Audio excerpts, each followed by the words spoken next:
Good evening and welcome to the Nighttime Heat right here on Pram FM 105.5. This program is also being relayed on a Radio Gegema that is in Imakande, Radio Kwatika in Bon County, and of course Radio Wologisi and Lofa County.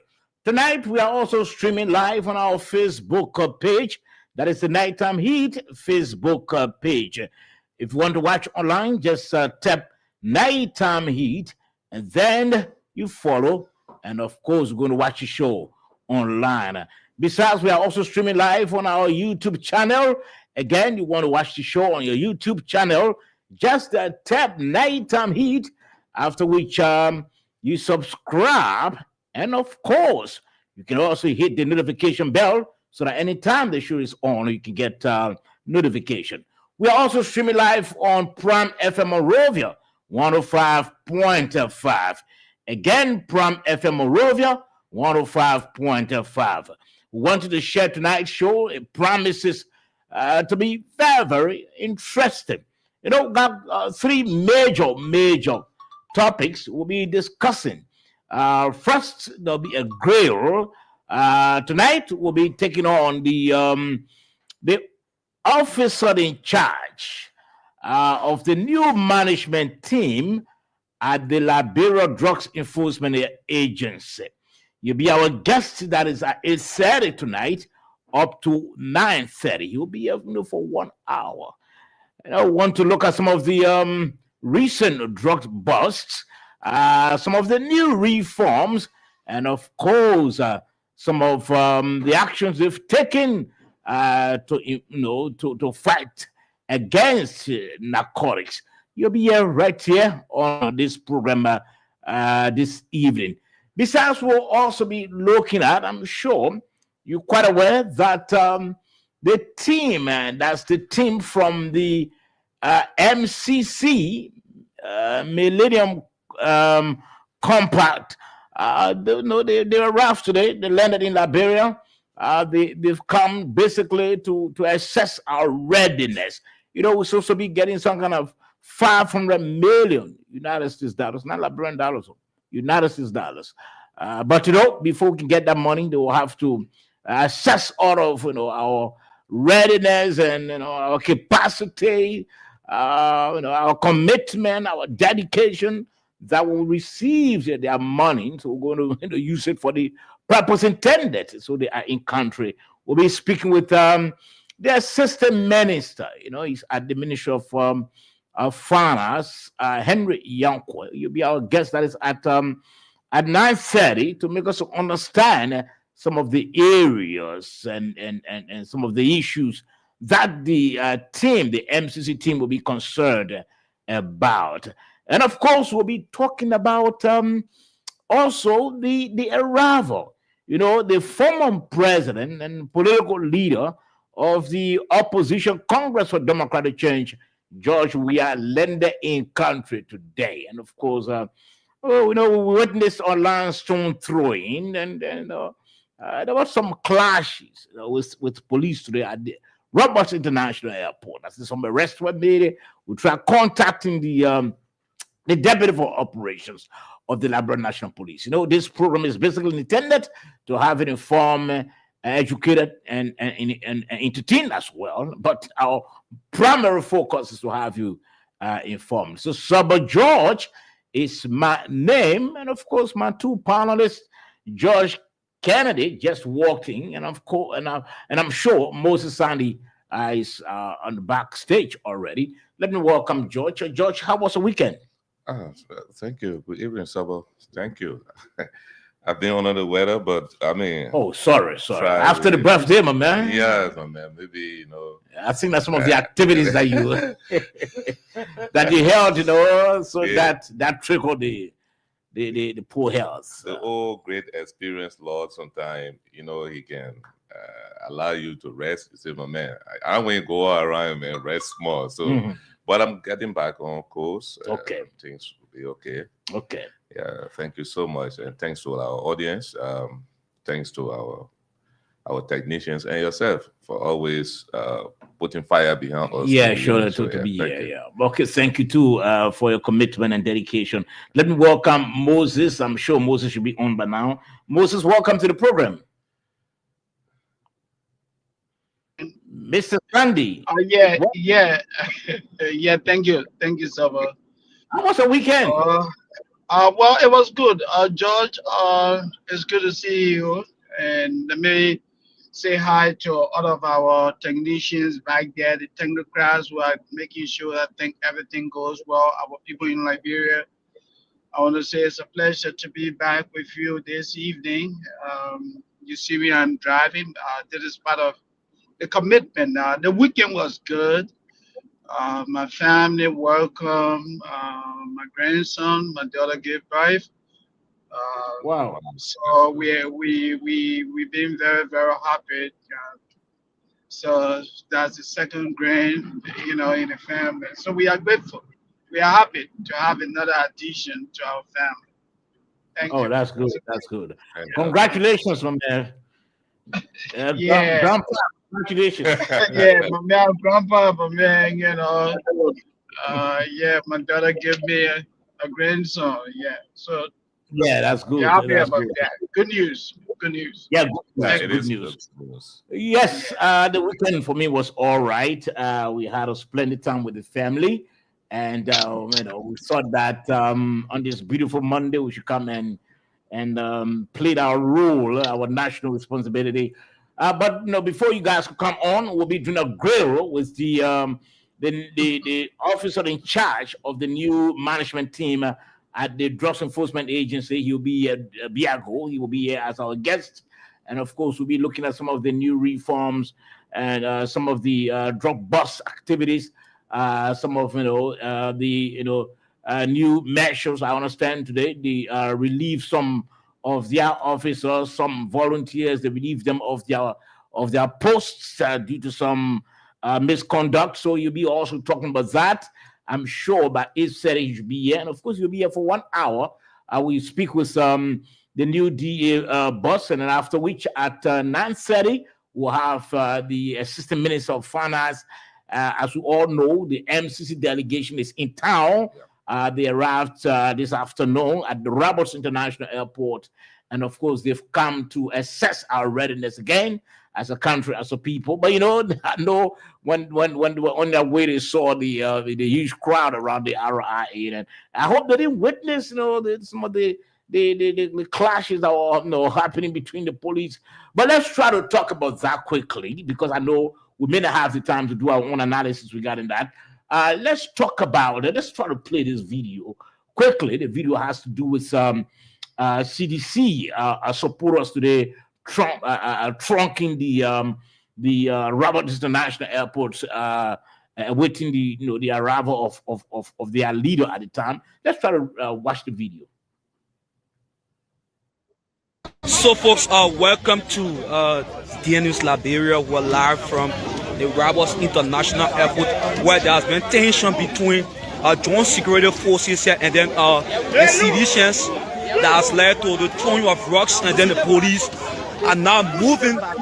The police are now moving towards these partisans here. So they are now being pushed back, and you can hear some from the police move, and some are raising. So you have been aware today is the arrival of the former president, the immediate former president of for democratic change, and that of the joint security here.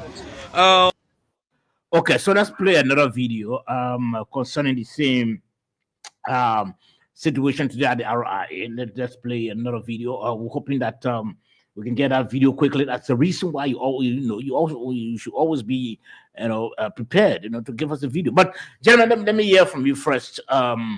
George, let me hear from you quickly.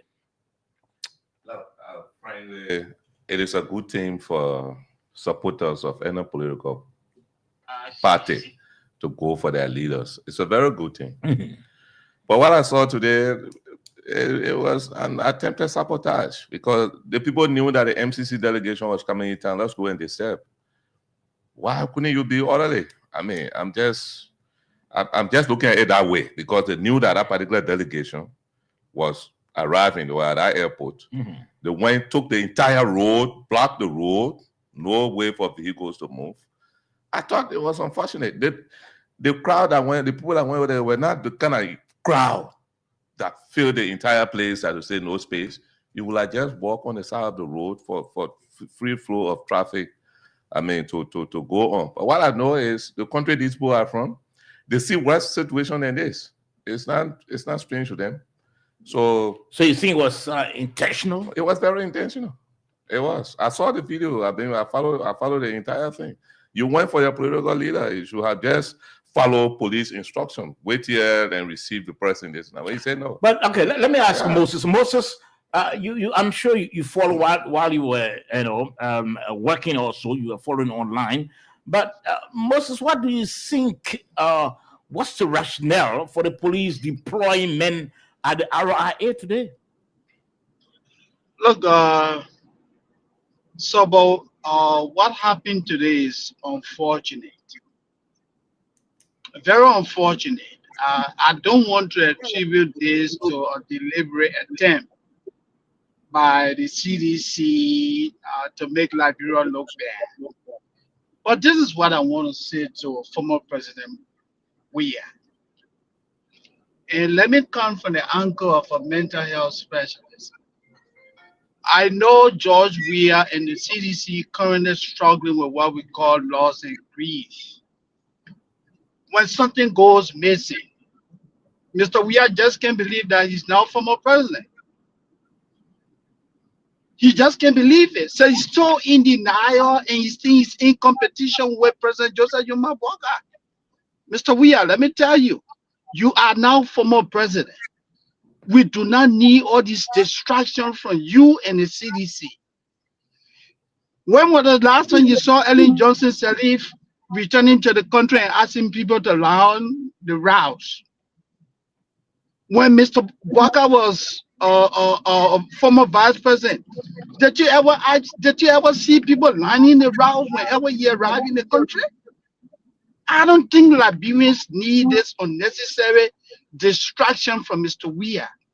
Mr. Weah must accept that he's no longer president. If he wants to come back, that's good. His people can go work on him. But what is the need of all this unnecessary rift between the CDC and the national security? This is not what Liberians are craving for. Yes. Now, Moses, yes. Don't you think what had happened today, and of course the question goes to two of you, could have been avoided if the police did not deploy men at the RIA and said, look, let's just allow them to go and welcome that political leader. Let us not get into any free with them. Don't you think what happened at the RIA would have been avoided, especially in the phase where we're expecting the visiting guests from the MCC compact? But look, like I was saying, and you guys live in Liberia. What happened today is not a first. Whenever Mr. Weah travels, there's always a rift at the Rabos International Airport. People are literally trying to break the laws of the country because George Weah is coming back home. Mr. Weah is now an ordinary citizen. We respect him. He's our former president.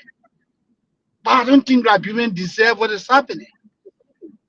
And this was making up the CDC. Yes.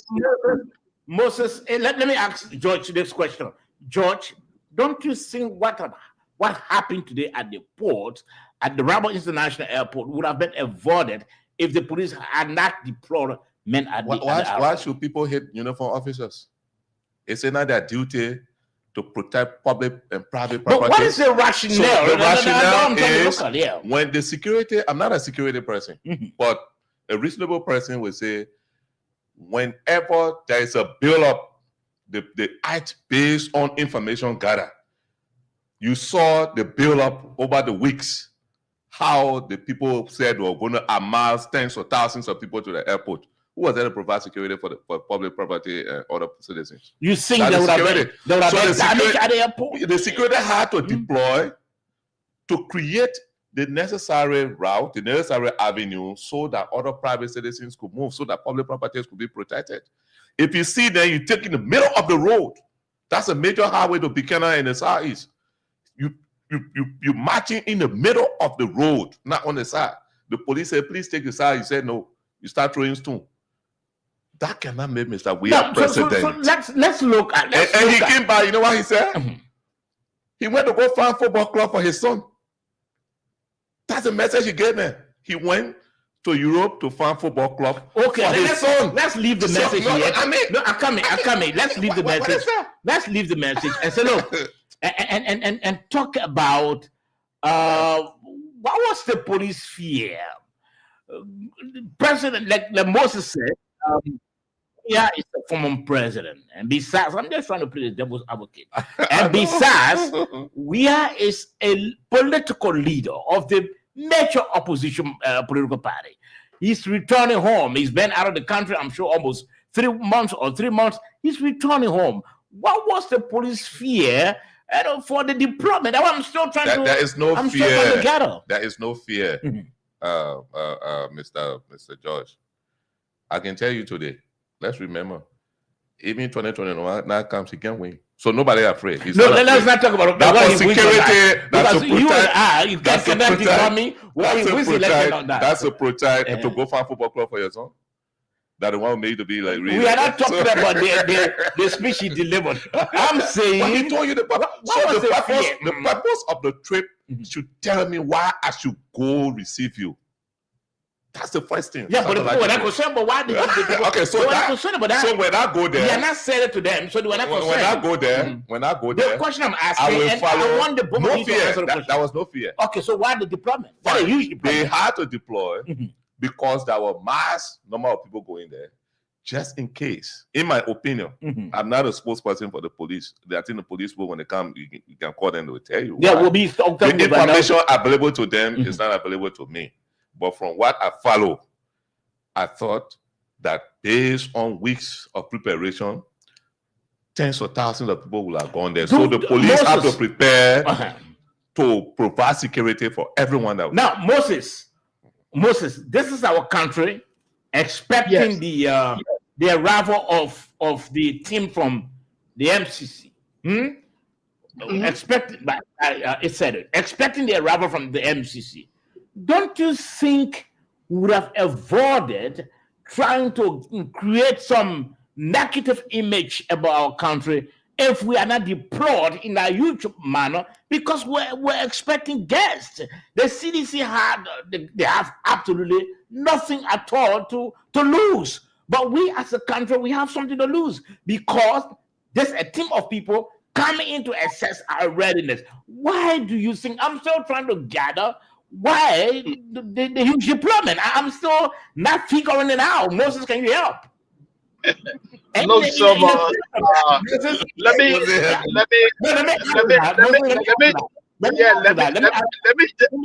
piggyback. Moses, let me Yeah, add to so that. yeah, okay. Go ahead. Go ahead. In the course of the huge deployment, or as a result of the huge deployment, some arrests were made. I was watching, following from the beginning up to the end, and I saw police trying to arrest a guy and put the guy in the pickup and drove away with. So, do you think it was quite necessary, especially when we're expecting the MCC? We're expecting some $500 million.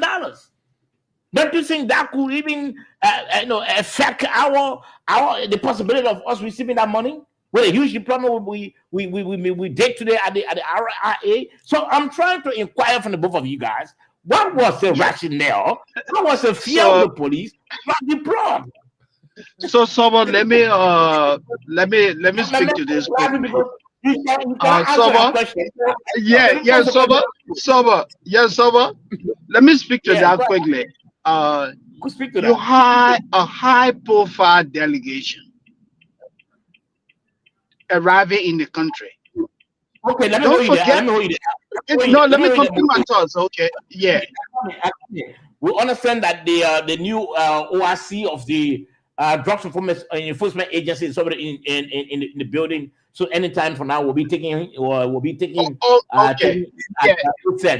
So go ahead. Okay.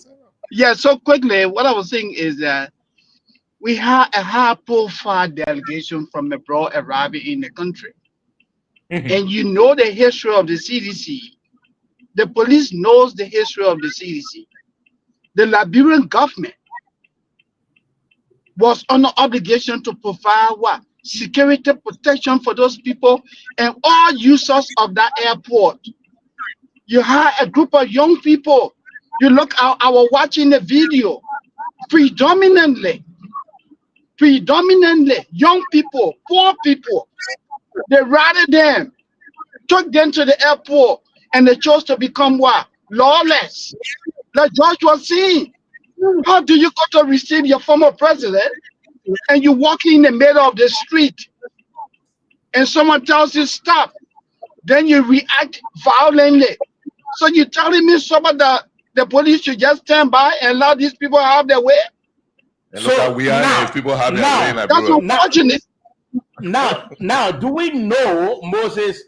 I agree with you. They shouldn't have their way. The police should be there to man the area. But do we know that what had happened today with the clashes between the police, because people were throwing stones and there were tear gas, and do you know that it created some negative impression, especially in the phase where we have a team from the MCC on this government? I will tell you Well, no. Why? I will tell you no. Absolutely is and let me add on to George's saying, what happened today will not affect Liberia's chances of getting the grant. It will have no impact on the country. It will have no impact. That is why we call tantrum. When people put on show just to show that they have authority. Like some of your kids, you tell them, say, hey, because you misbehave, you will not leave the house. And the kids start flipping things. Oh, yeah, now dad is going to let me leave the house. That's what happened at that airport today. A group of people thought that yes. I wanted to pile up. Mr. Weah and the CDC presented themselves today to these MCC people as the troublemakers in Liberia, not the state. Those people from the society where it happened. So they see today, they show themselves today as the people who do not want the forward march of Liberia. Okay, so let's look at the coincidence. I'm sure this is where we're going to end before we can take our guests in. Today is the 22nd, right? Yes. Okay. The arrival of the MCC delegation, that news has been on for close to a month now. We've been hearing about the MCC delegation coming. The Minister of Finance announced that. In fact, we had the Assistant Minister, Yankwa, also and re-emphasized that. And then today, Mr. Weah entered the country. Let's look at a coincidence. You think, and Mr. Weah knows exactly he's coming in, would have gathered all of his people at our RIA. Now, let's look at a coincidence, gentlemen. Moses, let me hear from you. Well, you think that was Look, George, the coincidence is not bad. That thing would have been handled easily. Had Mr. Weah and people choosing to be what? People who respect the laws of the country. Mr. Weah, you arrive in the country, you board your vehicle, your officials drive behind you, you go to your home. Mr. Weah, you are a private citizen. You are not in competition with President Joseph Yuma. No, your people cannot barricade the airport because you're arriving in the country. Liberia is a country of laws. You can't do that. Okay. It is unacceptable. All right, let's end you there. I can always hear some people say, Mr. Weah is a man of peace, he's a man of peace. Maybe very frank. These things show who you are. They show who you are. Not by playing football that makes you a man of peace. that your practical action, the decision you make every So day. do you think it Your was a supporters- plan? It was planned that look, since on the 22nd, The MCC delegation. let's try At the to, same day, the former president Uganda, see there, Yeah. we can disrupt, we can do this, and we'll go with impunity, and we'll make the country the low ugly. That's why the CDC did today. So But they it's said a that wasn't minus. intended. Minus for them. Minus. Listen, we are. It's not a peaceful guys. You Okay. feel today. All right, Yeah. you're listening to the Nighttime Heat, rated on Prime FM 105.5. This program is also being relayed by Radio Gegemon, that is in the Nimba County, Kwatiket in Bon County, and of course the Radio Wologisi in the Lofa County. We are also streaming live on our Facebook page. That's the Nighttime Heat Facebook page. You want to watch online, just tap Nighttime Heat, and of course you're going to follow the show. Also, we are streaming live on our YouTube channel. Those in the diaspora, I'm sure they monitor the show by way of the YouTube. And of course, just tap Nighttime Heat on your channel, on your YouTube channel. And of course, you're going to watch the show again online. We are also streaming live on Prime FM Morovia 105.5, Prime FM Morovia 105.5. We wanted to share tonight's show. Very shortly, we'll be grilling, asking all of the hard questions to the new ORC. That's the officer in charge of the management team. They call it the management team at the Liberia Drugs Enforcement Agency. You know, since the team came in, you see that momentum. They've been busting the drugs and all of that. We'll be hearing from them. What are some of the new reforms? And of course, we heard today that some out of 7 or 5 of that men were discharged. What was that, honorably or shamefully? We'll be talking about that as well. So Moses and George Conley, welcome our guests quickly. Moses, you can start. Moses? Yes,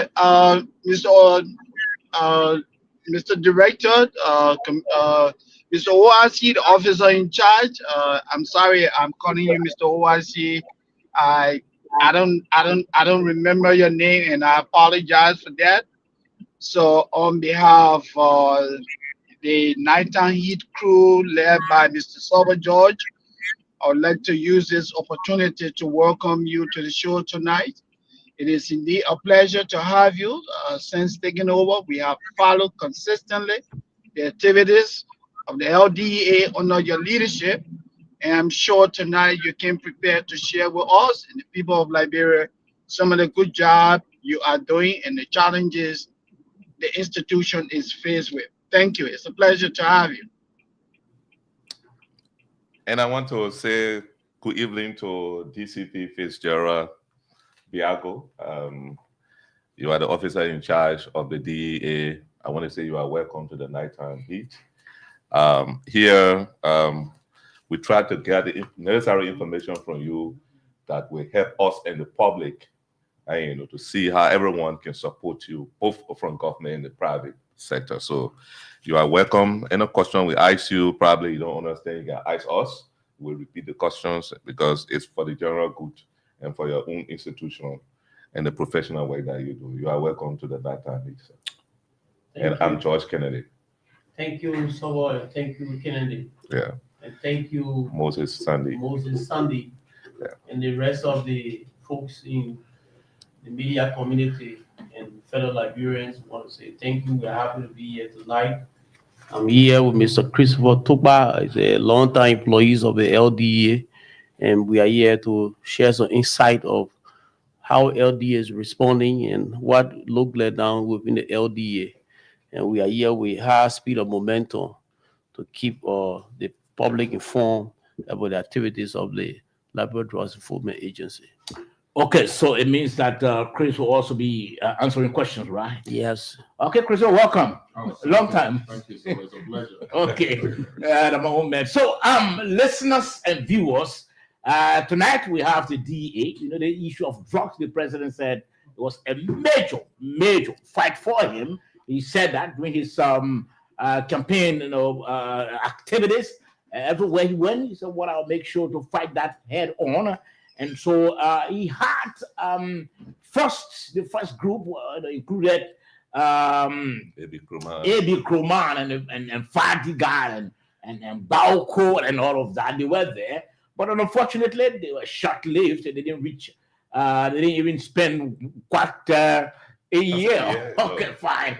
They had to leave, and then they brought in interim Christopher Peters. He came also. Chris Waterston, after a few months, he resigned. He said, "Well, I will have to go because the challenges are very enormous." And of course, he outlined all of what he was going through, and he had to leave. And then later on, the president brought Mr. Swore. He used to be at the DA before. Swore and his men, they were there. They tried and tried and tried. Unfortunately, the drugs were still being smuggled under their arms, under the eyes, and all of that, under their noses. They were spending it, and where it was coming from, they didn't know. And so the president had to remove that. Now, finally, the president said, "Well, let me try to bring in a management team. If they do well in the next 30 to 60 days, then we're going to retain them. But if they don't do well, we'll be shifting, until we can get the mean."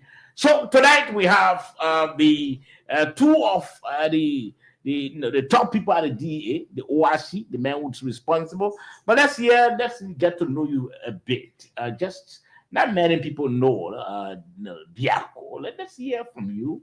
A small history of yours, educational wise, and all of that. So, George, thank you very much. I'm a Christian, married, 2 kids. My 2 daughters are in schools, elementary. And I want to build a community where my 2 kids can have some good sleep at night, and they can leave their clothes outside and slippers outside on their porch, and wake up in the morning and find it. And they will not be afraid that there's a criminal comes nearby and clothes gone and slipper gone. And I'm a career police officer, 21 years of law enforcement service, especially Labrador National Police. And I came from the Class 1, a reformed police Class 1. And I'm a graduate of the University of Liberia, 2010. And some of myself did some courses together at the University of Liberia. I know you would have said that. And right now I'm a Kennedy in police administration, master's in police administration. Good. And we have been in the game for quite a while. I may be new to the LDA, but I'm not new to law enforcement in Liberia. Okay. When you hear the name Biako is a household name, I've been in police operation for over 10 years of my 21 years. And I rose to the rank of the commanders of the police support unit. And I also serve as the Senior Inspector of Police. And currently, I'm the head of the Human Resource Management Divisions at the Labrador National Police before my secondment to the LDA as an officer in charge. So you're still holding that position at DA? Double dipping at the police? No, not a double dip. Okay. The secondment, so the president is very careful. The president seconded me into the LDA, so it means I still work for the Labrador National Police. Okay. And on secondment, so I'm officer in charge. So once my period is over, the president is going to make a determination whether I will hold on at LDA or he'll make a affirmative appointment as a Director General. Okay. Or he'll say, DCP Biako, thank you. Your mission is over. Fall back. Go back to base. Okay. Yeah. Well, that's good. That's good. Okay. Let's hear small man from you, my brother. Well, it's a pleasure to be here, so thank you so much for affording me the opportunity. So my name is Christopher Topra, and I serve as the head of finance at the Labrador Enforcement Agency, where I've worked for over 5 years now. And now joining the new team, we look forward to see that we can actually combat this height of illicit drugs that's taking over our country. Okay. Well, thank you very much. Now, gentlemen, Biako, the first question, Biako, rather, give us, a picture of the DA that first you inherited and the DA that it is now? When we took over the LDA, there were institutional integrity issues at the LDA, and we have a breach of change of commands.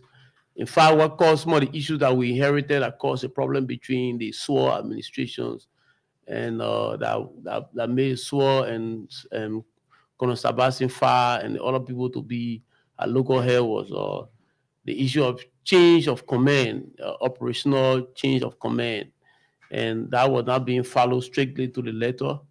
And so when we took over, we managed to bring the entire operational activities under one uniform command as per our training. So currently we have the entire LDA under one uniform command, and the operational team reports straight to the Deputy ORC for operations, ACP Patrick Kamazu, and all those that fall under administration now report straight to the Deputy ORC for administration and investigation, Colonel Ernest Tappet. So right now we have a cohesive activities going on at the LDA, and we took over. We hit the ground very tough and moving very hard. We managed to develop a team spirit, bring all of the team back together. Those that were sitting down because they had issues with Anthony Swartz, some of them had issues with A.B. Krumah. We brought everybody on board. We said there's one DA, we need professional DA, and we preaching the message of integrity. We're preaching the message of professionalism, and we're preaching the message of accountability. You can't be fighting drugs and you have officers within the institution who have integrity issues, who have issues of who may see alien abailing the issue of drug traffickers and drug abuse. So now we instituted a mandatory drug test for all DA personnel across this country, and that process is ongoing. And we're building the institution to be a very strong integrity institution. So we took over and we developed basically two strategies. The first one is to go after drug traffickers, to dismantle their network. And the second one is to build institutional capacity, because we found out that most of the officers at LDA for the last 10 to 15 years, but they are not even going for in-service training. And in law enforcement, there's a lost memory. We don't go for in-service training for over 2-3 years, lost memories also. So if you have officers who should be fighting drugs, and the issue of drugs, you all know, is a serial cartel, and people need to be on top of the game, need to be ahead of the criminals and the network, and you don't have officers who are not going for training for the last 10, some 15 years, some 5 years. It's a serious issue that undermine the fight against drugs. So we're building the capacity of officers, working along with CSA, the Labrador National Police Academy, to offer additional in-service training for the officers that were met. And team is working with the head of God, help of God. We are there, and team is working, and we are moving. And we have the deputy in charge of operation, who is a very strong person. He mobilized the officers on ground. They are hitting. In fact, we mandated all of the satellite stations in Mosurado County and around the country that there should be no ghetto exist in Liberia. There should be no ghetto exist. There's no essence that will have DA personnel paid by the government of Liberia. They will have a nearby ghettos in communities. So our mission is to have safe communities. No ghetto should exist in any part of Liberia after our mission should have been completed. Okay, so thank you. You spoke about inheriting a divided DA. There were some of the personnel who were loyal to AB, some loyal to your predecessors, all of them. And now you said you've been working on them to ensure that you all can be one. But one of the problems you inherited is the issue of integrity. People see that some people believe that the whole issue of drugs cannot be fought by individuals who are also part and parcel of the activity, the drugs activities, the sale and taking of the drugs. Now, you talk about drug tests for your people.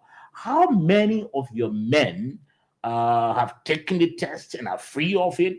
And how many have you gotten rid of? So thank you. We took over. We did a assessment of the current staff strength of the LDA. So they are in two categories. Some of the issues that the LDA face with is because they don't have the adequate number of personnel to provide law enforcement services when it comes to responding to drug trafficking and drug abuse. So what if most of our predecessors, filed by Amago Zaitan, did was to approve the recruitment of what we call action agent to be able to provide all additional support to the officer of the field. So Anthony Swart did a lot of good job. They met 1,638 action agents, and they instituted a reform process. And they said, but we can have LDA and 14 drugs and we have action agents who are now employed in the. So they are volunteers. Volunteers. So they want to do a reform and do the vetting and make sure that those who will be trained and be incorporated DA meet standards and with integrity. So they did a vetting process along with the Civil Service Agency and the Labrador National Police Academy. And they qualified 975 of them. So that's the number we met. 975 volunteers and 627 employees. So that's the number we met. So we are working internally first with the 617 employees to ensure that we strengthen the integrity component of it. Because you can't have officers within then they involve into shady deeds and they involve into alien a building, and that's the issue we're working with. And in some cases, they are abusers. So evident by the discovery of the positive drug test in Bombing County. So we're working with that. So how many? The question I ask: how many of your men? Yeah, I come in, Moses. How many of your men you've discovered? You did a test, and of course, it was clear. It was identified that they were taking drugs, and you had to get rid of them. So currently, because we have completed testing at headquarters, and because the testing is also got cost implications as well, and we working with a company so we can enroll the test. So we completed our headquarters. We completed the testing at headquarters. We moved to Bombing County. We did a test for the officer at Bombing County, and 6 of them came positive. What's about headquarters? Headquarters all came negative. All came negative. You sure of negative? That? Yeah, I'm very. Or is it because they are based? I'm very positive because it's a private institution that also open to FOI. You can go in and get the information, and it's open, so it's correct. So what have you done to the 6? We dismissed them. We have a press conference today. Yeah, I understand. Yeah. So you dismissed them? Yeah, they are gone. Okay, Moses, you can come in quickly. Yes, I just want the officer in charge, Biago, to help us understand.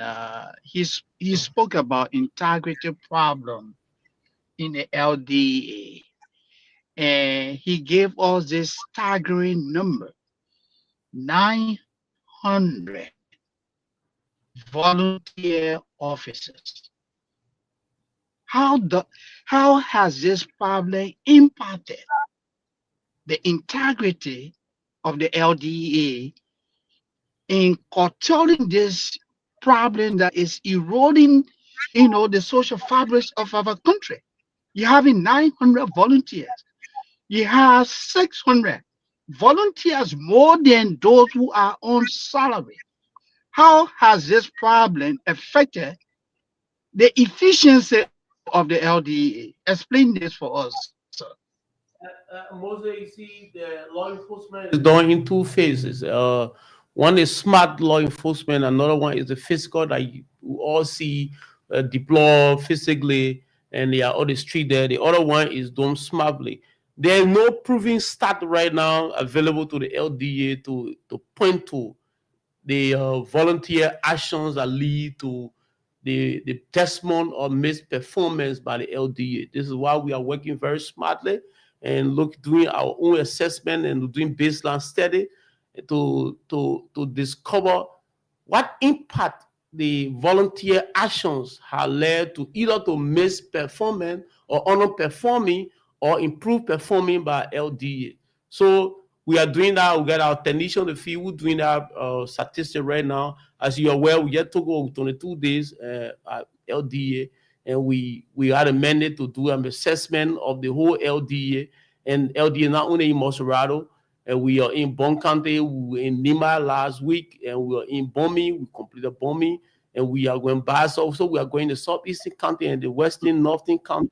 So we're going to do a complete baseline assessment of the LDA activities, looking at the employees and the volunteer, and we'll come down with what impact there will be on the informed national government of the necessity of having a volunteer, or we don't need a volunteer, or because volunteer action is leading to LDA being misrepresented at the national or the community level, or they be underperformed, or what is happening. So we are not completed our assessment as of today.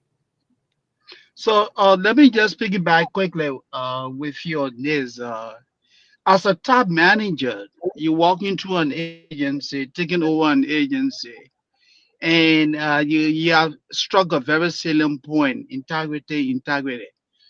What have you been able to figure out the causation of this problem? Why you have so much integrity problem in the LDA? What is the causation? Is it that you have too many people that are not being paid and they are paying themselves? What have you been able to figure out as a top manager?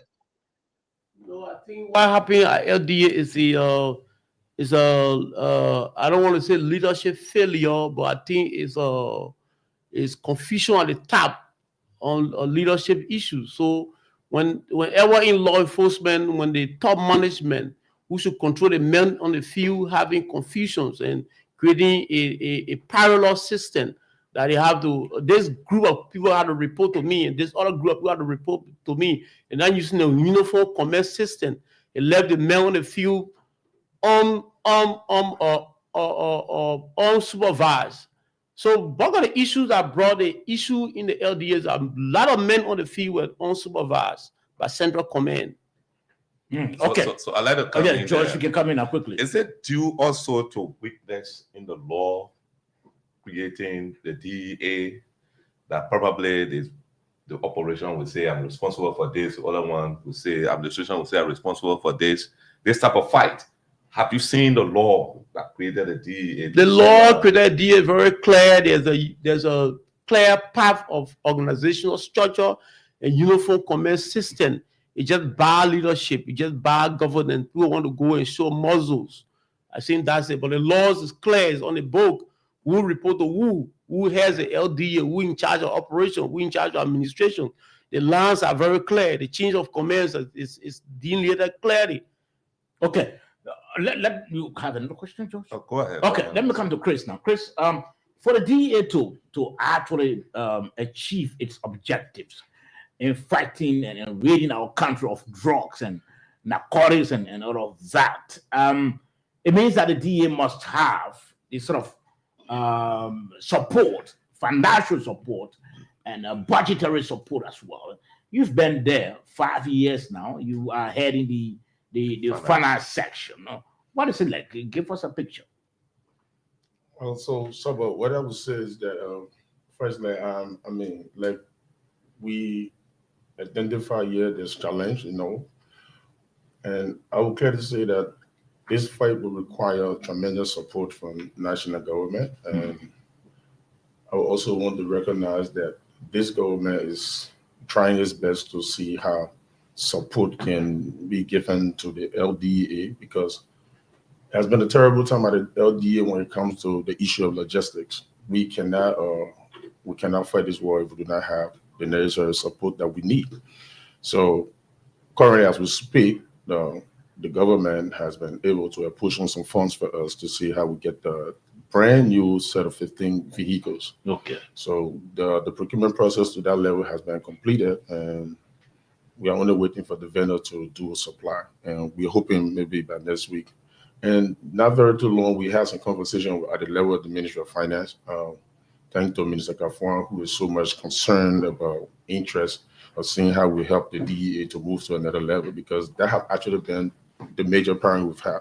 If we don't have money, we cannot go out there. And I can tell you for free that we have a lot of men in the DEA that have been trained. And many thanks to the UNODC, they've provided so many different trainings for our men who are able to go out there and identify the issue of drugs and see how we combat them.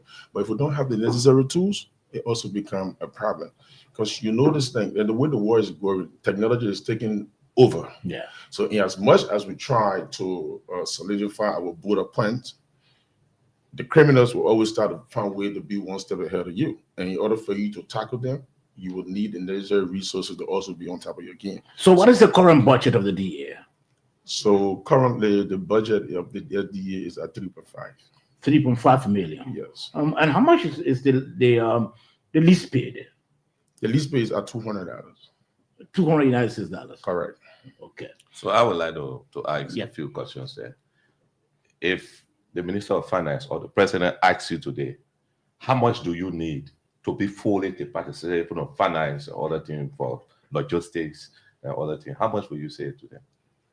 So now, considering that, we hear in the corridor all the time that there are competing priorities, because the LD is not the only agency that government focus on right now. So That's the excuse, man. So this I'm question also affect international bodies. You got to be very clear So in terms of dollars and cents.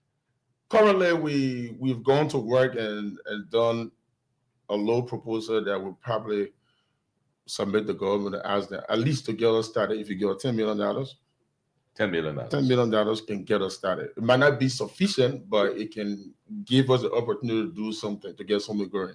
Okay, let me come to you, Biago. The 900 that you are working with, and I come with Moses. I come with Moses. The volunteers that you're working with, the 900. My colleague asked a question: whether you've been able to do any sort of review as to what the fact that they are not unpaid, whether it has negatively impacted the institution. And you said what that has not happened yet. But as we speak, is there something in the new budget for them or nothing? Absolutely. Yeah, so this current budget is funding to train 200 of the 900. And in the 2026 budget that we are developing, we have discussed with Only to train them, not to recruit them as well? No, to recruit, train, and employ. Okay. So this current budget is accommodating about 200 to train and employ. Then we, in the 2026 budget, we already have an executive budget hearing, and the Minister of Finance is too concerned with the situation at the LDA, and they have committed that the remaining numbers will be taken care of in the 2026 budget. So we will, by the time 2026, the issue of volunteer will be resolved by the LDA, and most of other them who meet the criteria will be incorporated into the LDA. They'll be on salary. Okay, Moses. Yeah. Let me put this question to the two top managers. Can you tell the people of Liberia, what is your strength nationwide? Is LDA deployed across the country? And if you are deployed across the country, do you have the logistics to provide the needed services? And I want you to be honest. No law enforcement institution have the adequate logistics to provide law enforcement services. You can do the research. Even developed countries do not have the adequate resources they need to provide law enforcement services. With the nature of job that we do, work 24/7 across, around the clock. We'll bring down to LDA. The LDA do not have the required resources to provide due to the poorer nature of our borders. We always hear the immigration that would depend on to be the first line border security personnel. They also complains of the porosity of our borders. And even the waterways, We're also looking at new trends of trafficking of drugs on the waterways and the rivers and sea. We do not have the adequate resources. Even when you talk of manpower, the adequate personnel in terms of training and capacity building, we do not have that capacity up to the level, to an appreciable level yet. But we are developing a roadmap that in the incoming years to come, we developed a 5-year strategic plan that we met in LDA within the validations. And that strategic plan will speak to the incremental level of personnel, resources, and capacity building, and logistics, and institutional capacity, and smart law enforcement tools like camera, like the K9 doors, and the scanner. Right now, we don't have a scanner in the whole country. At the airport and seaport, there's no scanner to detect drugs. So we just depend on human intuitions and human capacity to do that. Okay. Now, Are you Sobo?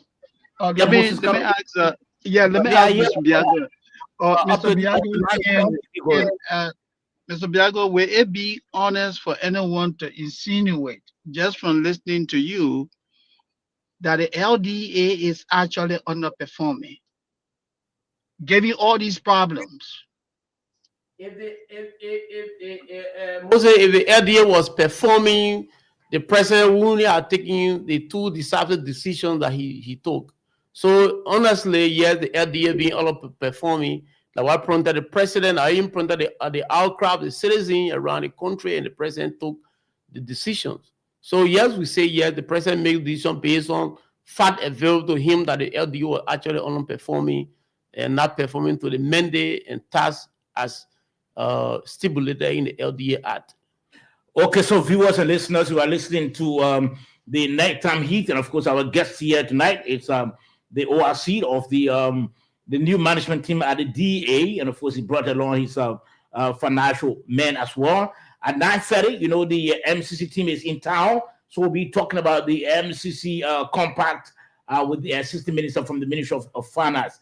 But they are here for 30 minutes. Now, let me ask you, you should be ridding our country of drugs. In fact, that's what President Boubacar wants, because he said that on several occasions.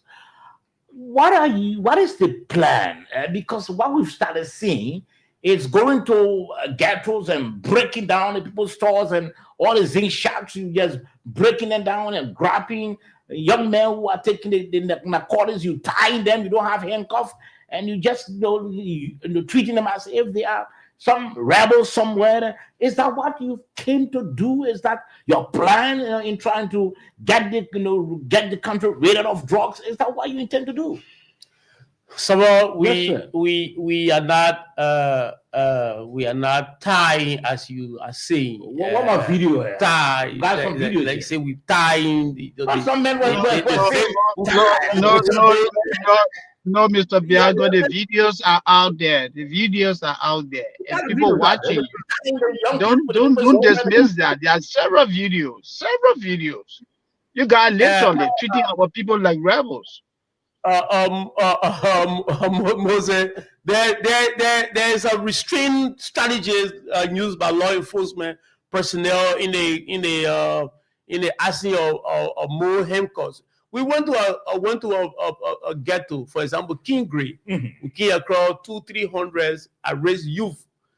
We don't have that number of handcuff or plastic cuffs. So you use ropes to tie them. So we don't use rope. There's a restraint methodology used by law enforcement. Why is that restraint methodology? Yeah, so that's a restraint. We don't tie them like that. So just give us an understanding of that restraint methodology. Yeah, so we use the tail of your t-shirt to tuck it on each other. So it's not tied. We're not tying them. You don't put the hands behind them. So we use a t-shirt tail and we tuck it on each other. So they let the personnel to control large number of personnel. Are those people your focus? Or they are not. They are not our focus. This is what we're coming to now. So, the method that we are using preventions. We are working with communities.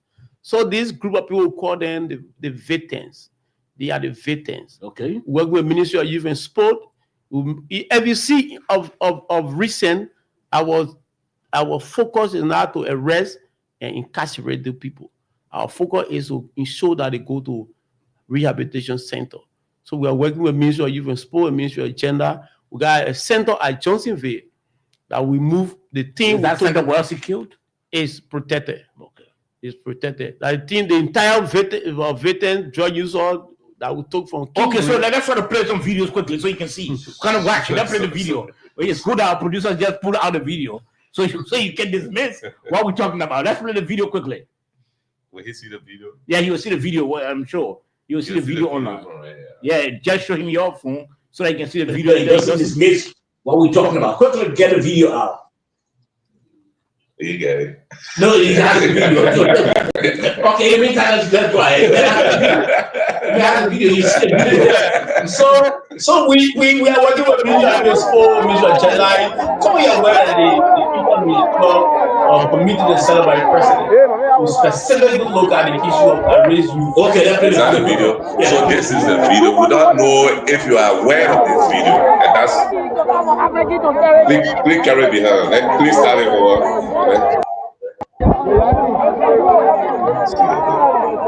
I can't authenticate the video what happened via our watch, but we have to make a research to see whether this is happening on our watch or happened before we took over. Yeah, this look very strange. Okay. Okay, that's. Then the truth. Yes, okay. So you saw it there, right? It's clear. Yeah, but what I'm saying, Mhm. if it happens, we want to know when it happens. Let do fact check on this suburb. Let's do a fact check. Let know when it happened because it's technology. Let know when it happened. These information. Okay, then let's cross past that. Yeah. You said your intention is not basically for the users. So we working with Ministry of Youth and Sport, and we having rehabilitation center at Johnsonville, and we talking with the government and other partners to establish additional rehabilitation centers around the country. Last week, like I said, we were in Bon County. We talked to the city council, the city leadership, and they identified a house in Banga, and they are working, they're doing minor renovations, so it can be moved. So the veterans, they are raised youth can be moved to the rehabilitation center. Our target is the trafficker, Okay. the dealers, the cross-border trafficker and cross-border dealer, and even in-country or in-country dealers and traffickers. So how many have you identified? Because recently did a major burst. How many? We arrested 2 already, and we got several on our radar as we speak. Major drug traffickers. Yeah, the one we arrested, Oman Mohammed, is commonly known in the sub-region as Dangote. You know Dangote, what Dangote mean in Africa. Yeah.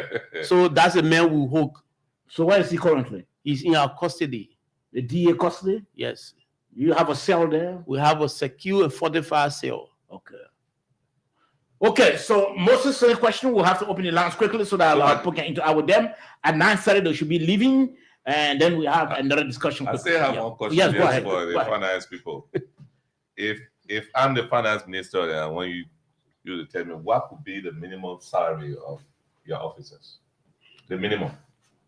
Very interesting question. We've learned to always see that our salary at least minimum can make around $400 to $500. Okay, so because we ask these questions because we want to That's know. not true, though.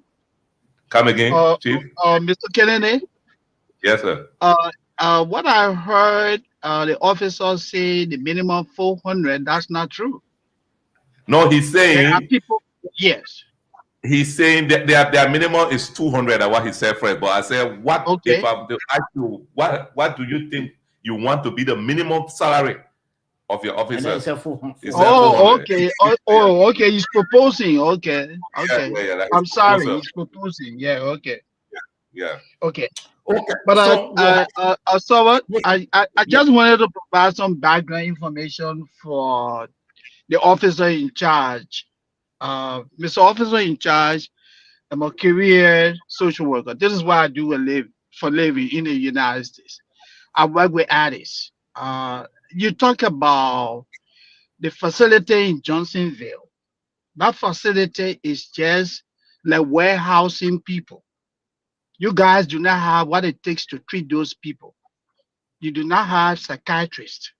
You do not have psychologists. You do not have psychotherapists. You do not have addiction counselor.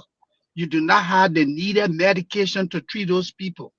So raping people off the street and putting them in one little house where they stay for a couple of days and you're sending them back in the community, OIC, I'm telling you, it doesn't work.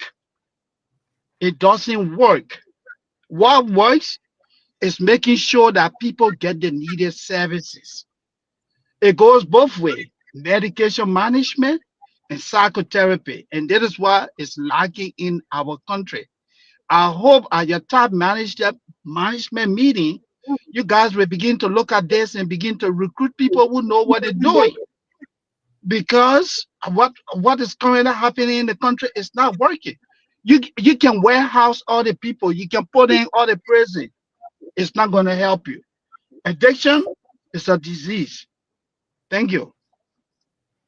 Okay, so Mr. OIC, you heard him? Yeah. Okay, so you need to look at that as well. Now, the drugs, let me announce the numbers quickly. 0778 460 793. Again, 0778 460 793. That's the number to call, or better still, 0886 540 987. 0886 540 987. That's the number to call, 0778 460 793. Call the orange line quickly, 0778 460 793. That's the number to call, and you are live on the nighttime heat. Let's take this call on the line quickly. Good evening. Good evening. Yes, sir. Let's hear from you. I'm Stephen. I'm Stephen Kaifa. I'm coming in from 10th Street resident in Sinker. Let's hear from you quickly. Gentlemen, fine discussion, beautiful discussion. I want to commend the OIC. I mean, he is carrying on a real transformation in that particular entity called the DEA. I mean, first of its kind that we are seeing a DEA being so serious, a DEA well unified. They have their numbers. They are listening to commands from their authority. I mean, I think he possessed a real leadership ability. I mean, I think the problem for the DEA was leadership, and then logistics. Logistics should be on government for the personnel. I mean, thanks to Federal. I mean, we want to commend him because we are in a community. We are seeing what he is doing. I mean, for me, actually, I live on 10th Street. I know what the DEA are really vigorous in their work. I mean, that they are slowing down all these drugs around the community. So, I mean, we not want to praise him too much, but we are observing, and then we'll come up with a further comment. But for now, they are doing pretty well, and we are satisfied with their work. And let the government try to support them, and then we'll get to the next stage. Thank you. Okay, many thanks. 0778 460 793. Again, 0778 460 793. Or better still, 0886 540 987. Again, 0886 540 987. Or 0778 460 793. That's the numbers to call, and you are live. Again, 0778 460 793. You call this number, you are live on the nighttime heat, and of course, the ORC at the DA will respond to you. Good evening. David Cody, my name. Let's hear from you, Mr. Cody. Thank you. Let me say many thanks to the OIC.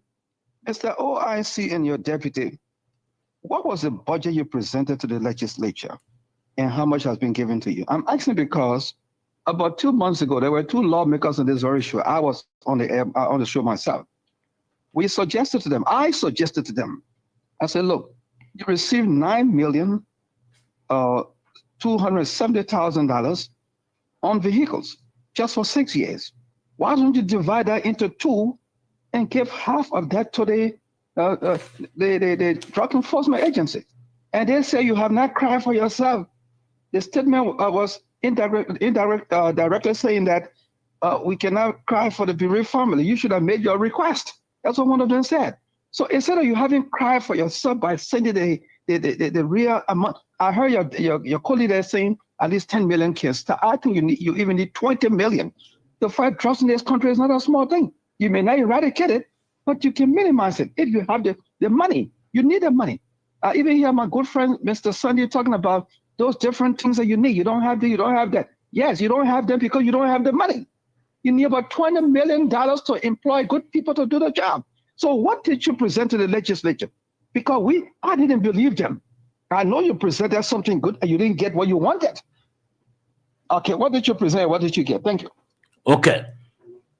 So as it stands at the moment, we are currently going. We are doing budget preparation. So we have not reached at the point where we submit a comprehensive budget to the legislature. But what we've done, we've worked with the city that was given to us by national government to outline some of the items that we would need to be able to fight this a war against drugs. Howbeit, we also requested a need for additional funds. So if you look at that, it's going to take into consideration the access to provide logistics in the form of drones, boats, probably look at scanners at the airports. Even looking at the free pool, we now even have one scanning machine that can even scan those containers that are coming in. And you continue to complain about drugs too much coming to the country. Especially you see the ones that talk about the loud, the marijuana all around this place. These are things that you see coming basically through those containers that come through the free pool. So we have made some proposal in addition to what was given us as a city to be able to capture some of those items that could get us started. That's why I said, at least you're right. There are a couple of times we've done a lot of budget to see how we can tackle the issue of drugs in our country. We've gone to the place where we don't budget in the amount of 26 million. We've gone to the place where we don't budget in the tune of 40 million when Director Krumah came and took over.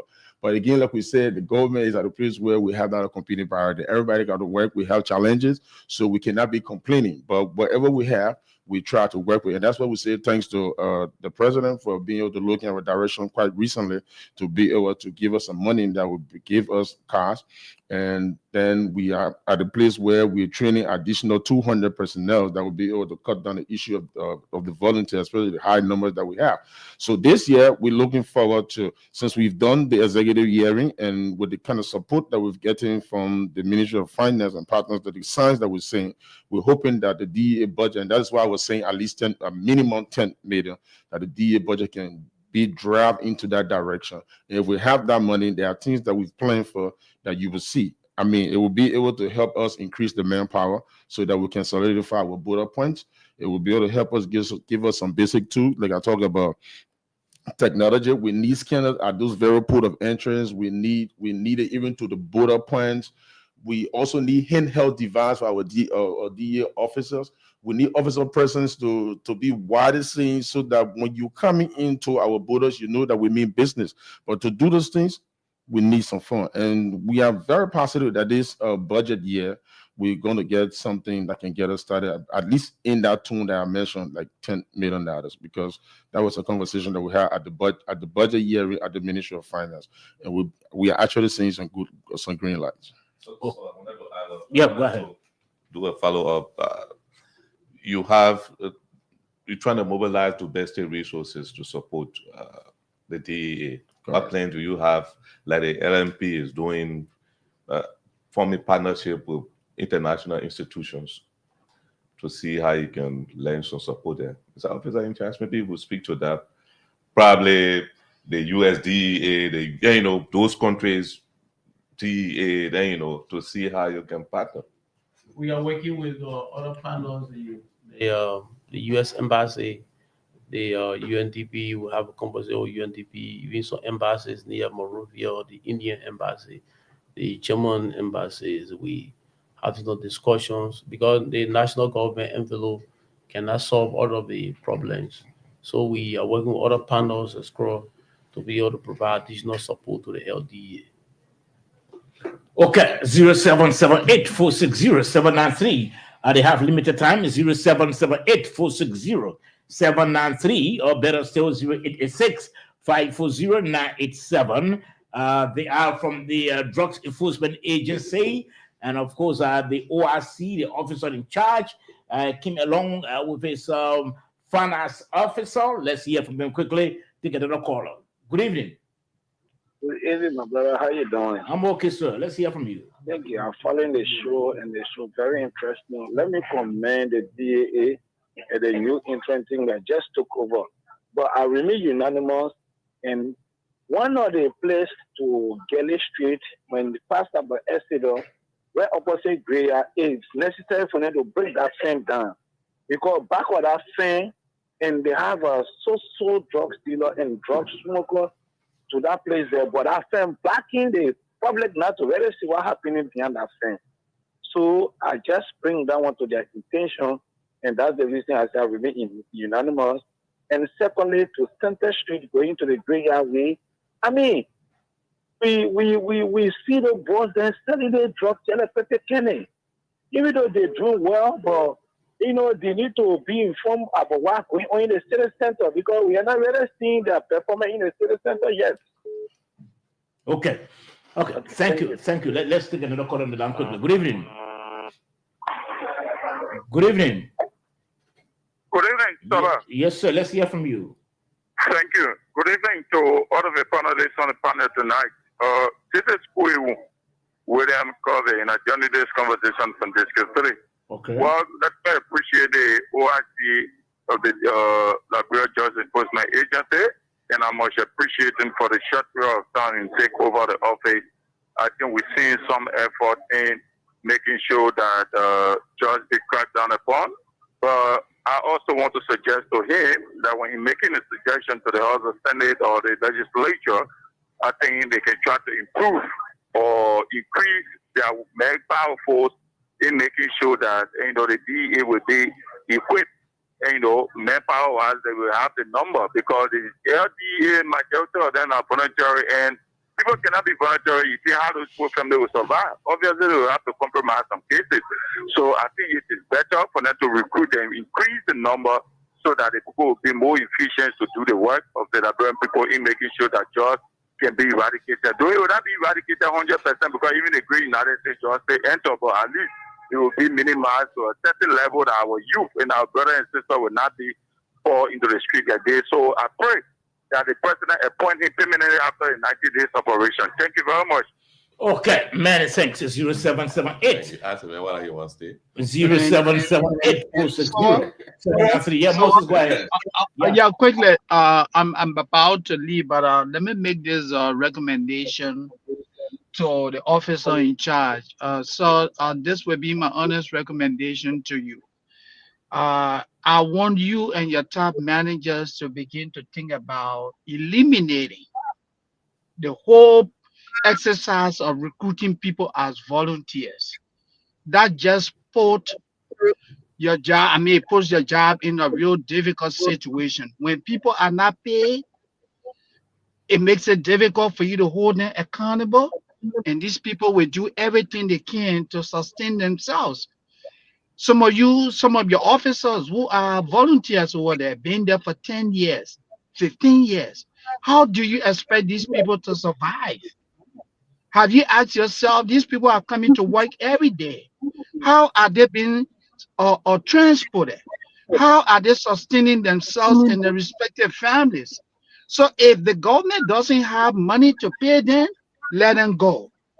It doesn't work. It just makes the LDA vulnerable for infiltrators of drugs in the country. This is my personal appeal to you. Thank you. Okay. You want to respond to that? Yeah, so the thing about volunteer at the LDA is something that the agency is totally against, because we know it's not healthy for the kind of job that we do. Yeah. So if you see this current budget year, we've tried to look at the number that was already vectored through the help of the Liberia National Police Training Academy and out of the CEA, the 900 that my boss just talked about. So this budget year, we've incorporated at least 500 out of that number. Okay. That can enroll at the Police Academy for basic recruit training, and then when they graduate from the training, and then we will list with the Ministry of Finance and CSA again to see how we have them automatically enroll onto the payroll. So we had a meeting with CSA the last time, a week ago, and they also expressed interest in coming in to look at the numbers and make some possible recommendations. So that is something that is a work in progress. So the issue of volunteer, we can assure you as time goes by, we're going to definitely get rid of that. Okay, so finally from my end, before we can take leave of you, as ORC, no, does the team have the mandate to file an IO in your 60 or 90 days? Or Yeah, if you look at the mandate given to us by the president, is to manage the LDA and come up with take appropriate actions, and come up with appropriate recommendations. Okay. Yeah. Got any questions? So final word from the both of you, your parting comment. So we are joining, asking the communities, because we are saying this whole drugs issue cannot be resolved by LD alone. We are asking the communities, the religious organizations, the schools, the traditional leaders, the media communities to join us in resolving the whole drugs crisis in Liberia. And we'll be we'll be setting our hotline soon, and we'll be introducing the whistleblower protections service very soon, so we can be able to provide information pertinent to either misconduct from the LDA personnel or the issue of drug trafficking within your community. Okay. Yeah. Yes. And so, as I go, like I always say, the issue of drug is everyone's business. We all need to take it seriously.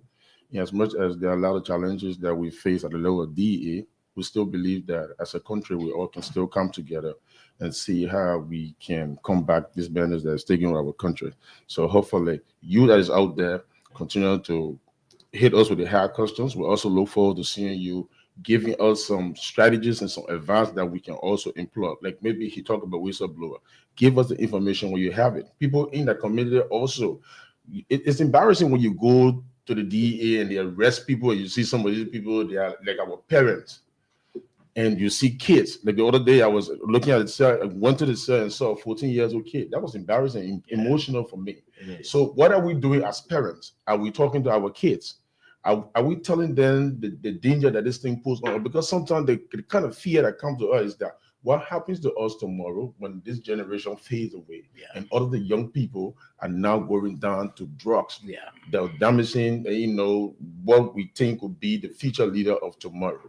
So we, as families, parents, we all have a role to play in this fight. So let us not just look at the DEA. Yes, DEA has a major part to play, but let us start from our homes, let us start from our schools, let us start from the community, and see how we all can have a bar move to this thing of drug, because it is dirty and it's killing our country. Okay, your name again? I'm Christopher C. Tokpa Jr. Okay, Mr. ORC, your name again? Deputy Commissioner of Police Fitzgerald T. Biago. Okay, we want to thank the both of you for coming, and of course, we wish you success in your endeavor. Thank you. Okay, And we Let's are take a always break. here anytime. Feel free to contact.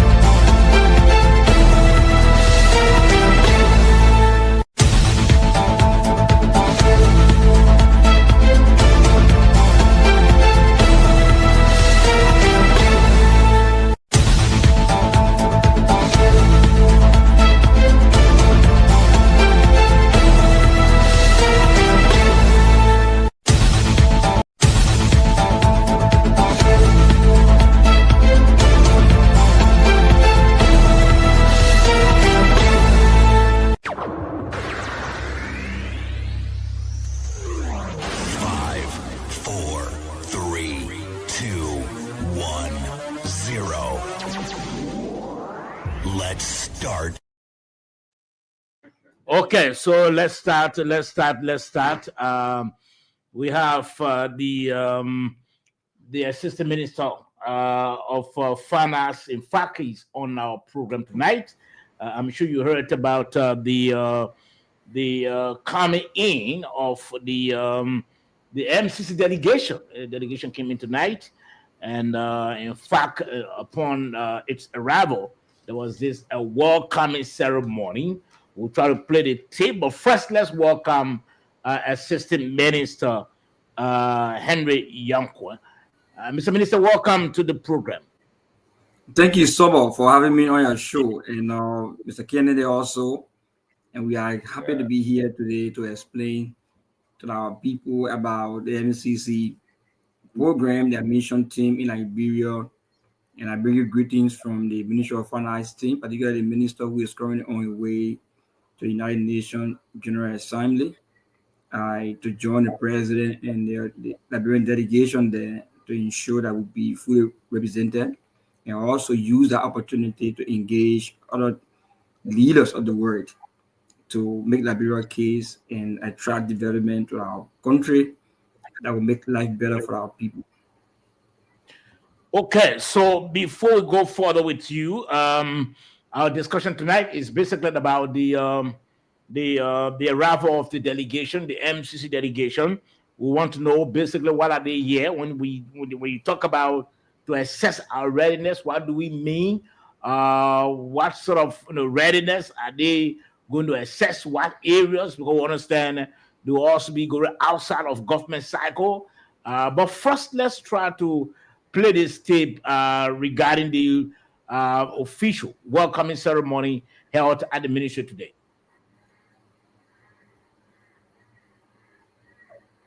This is the arrival of the MCC team. The arrival of the MCC team.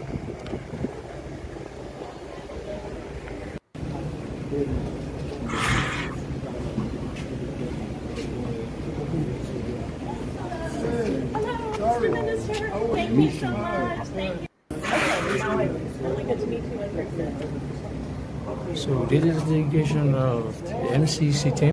Up to 6. No. Dedication from the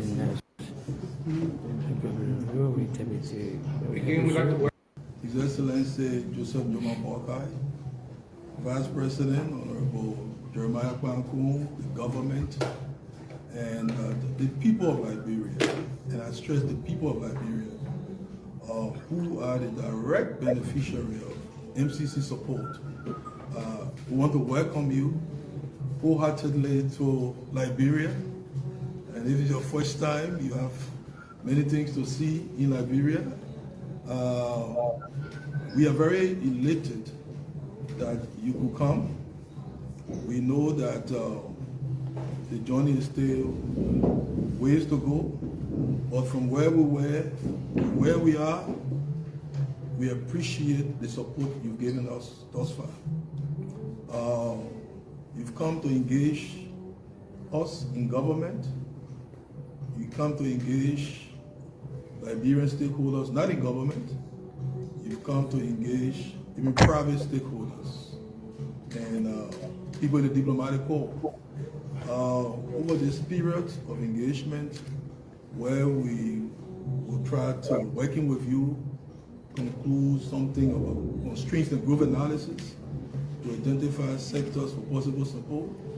You can rest assured of the ministry's fullest cooperation. We try to, as much as possible, backstop your mission. Just this morning, I was the charge d'affaires of the U.S. Embassy and the new Economic Council. They were in my office.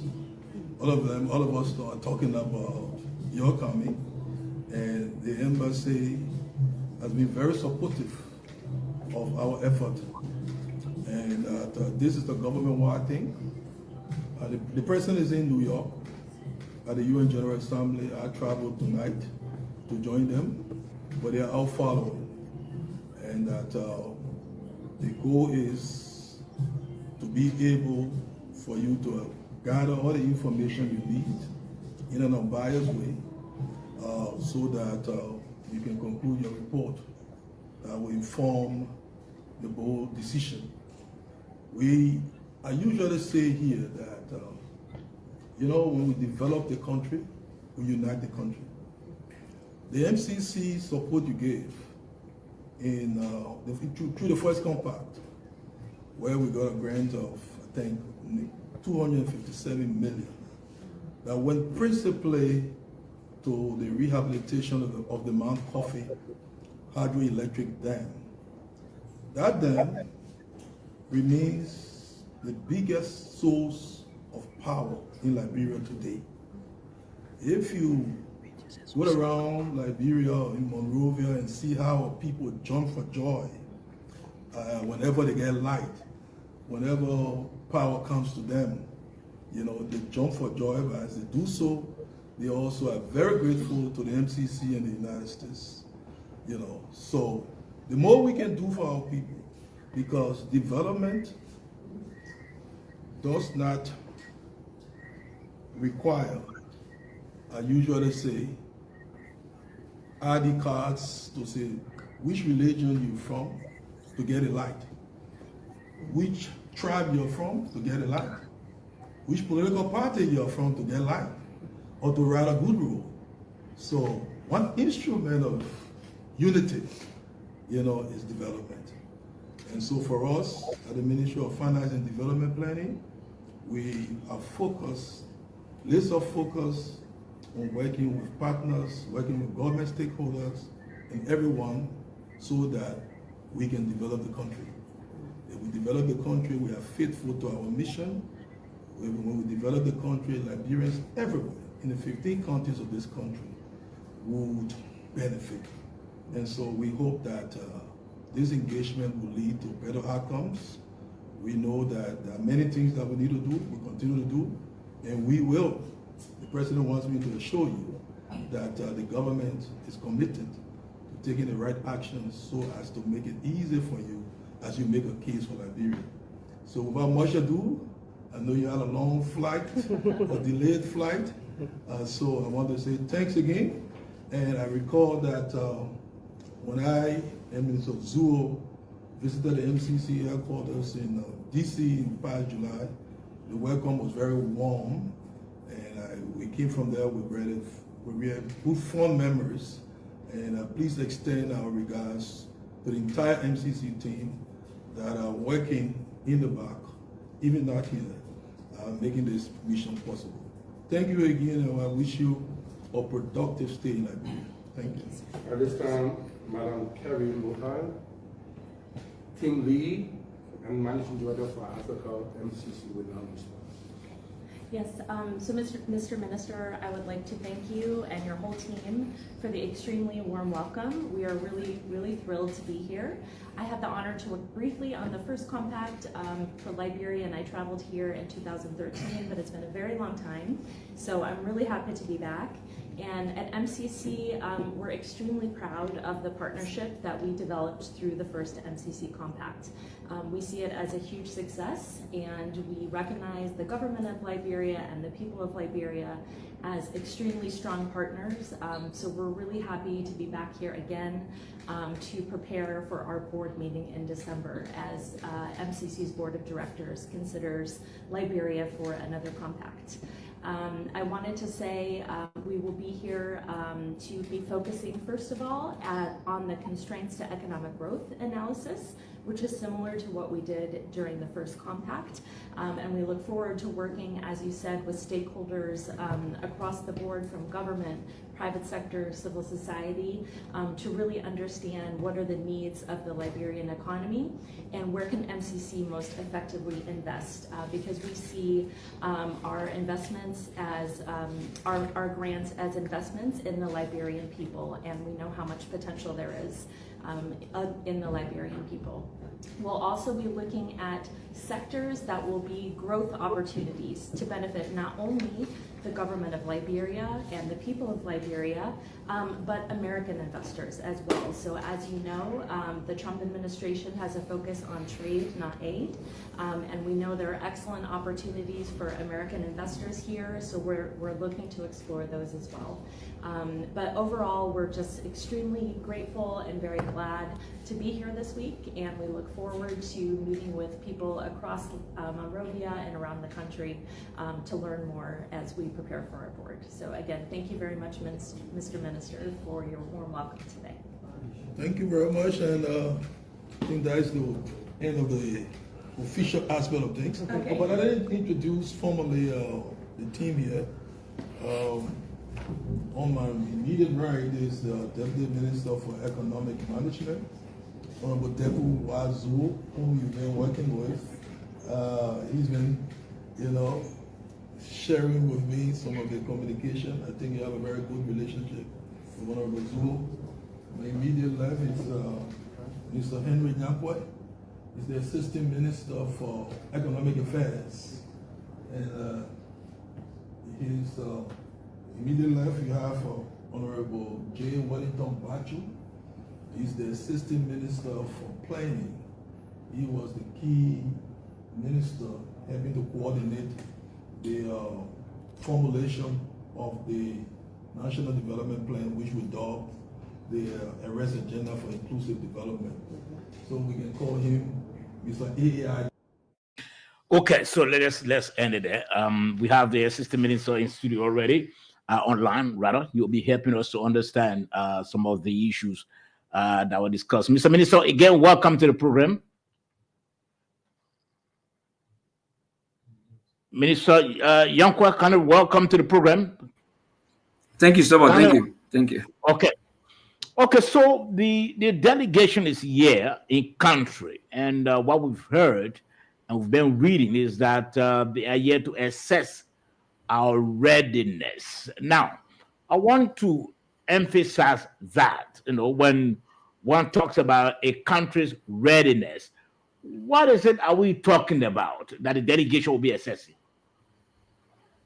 So,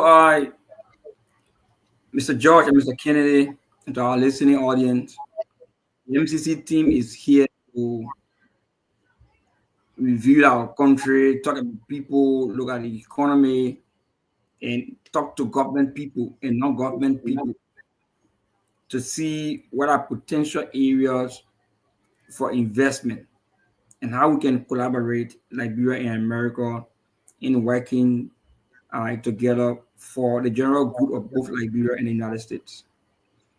You will agree with me that the last administration under President Joe Biden of America agreed with us to a second compact, but then they went to election, they had new leadership, and that leadership thought it wise to review all of their programs, which led to us even losing some resources with the cancellation of the USAID external assistance program. So they are reviewing to reaffirm our eligibility, whether we are qualified for a second compact. Now we are saying second compact because in 2015, we experienced our first compact where we received the amount of $256.7 million United States dollar to help Liberia. That money went largely into the Mount Coffee Hydro plant that is currently helping us to provide electricity. That money was also used to establish the road fund. That money also went into establishing some regulatory authority when it comes to electricity in other areas. So now that we have, we are still improving on our energy program. We still need to expand that. We need to invest more into road. We need to invest into education. We need to invest into agriculture.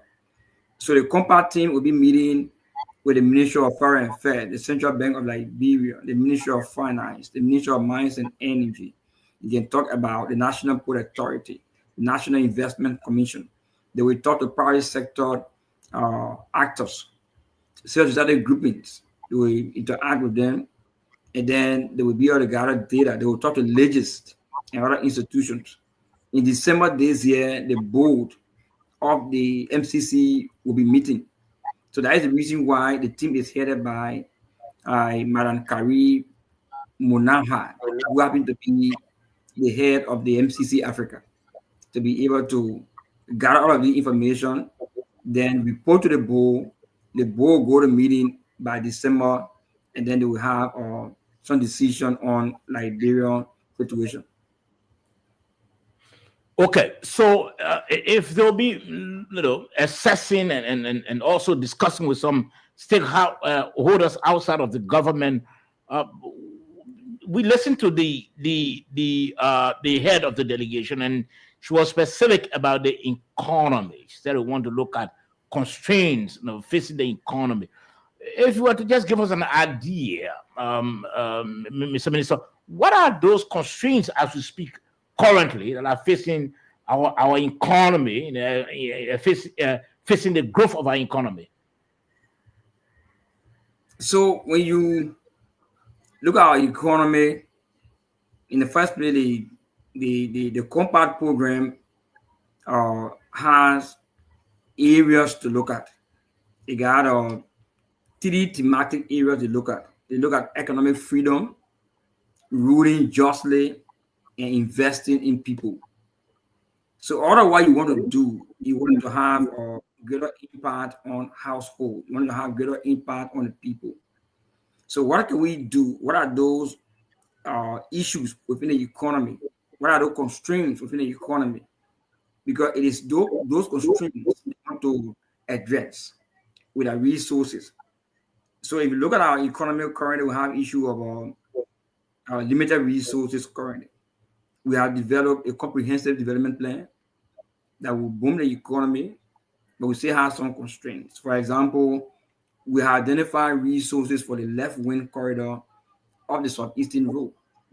But we have assessment on the right wing. So the right wing corridor will be from Buchanan going towards Greenville, Barclayville, as far as Harper. But we do not have funding for that road yet. But these are areas for investment. We have a plan to invest into agriculture to produce more food and then go to value addition, which will create more jobs.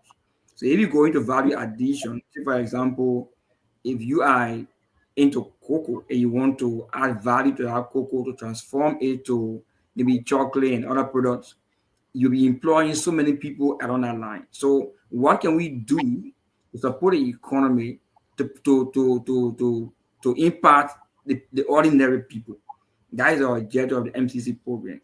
Can we collaborate with our American investors to come and invest in Liberia with these resources that it will be able to, because it is their money, it will benefit American, and at the same time, it also benefit Liberian because it will grow our economy.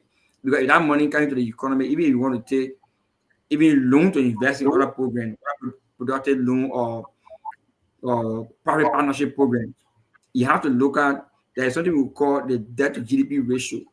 By our own law, we cannot borrow more than 60% of our previous year GDP. So if you have more resources coming to the economy, when the GDP grows, you have more space to even borrow more money where it's becoming bigger. But that you can do a lot of things. There is something we call macroeconomic fundamentals.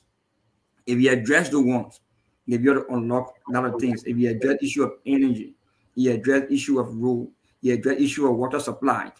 When you do that, you address the issue of health, education, you unlock the economy, and it can now grow faster than you think because those constraints are being addressed. So these are some of the areas they'll be looking at and to see how well they can. And that's the reason why they don't want to remain in Washington. They already done a desk review of the Liberian situation that they sent to us, and we too here as economists and other actors within the economy, we are looking at the information and even updating it and informing them on some of the empirical reality you have on ground.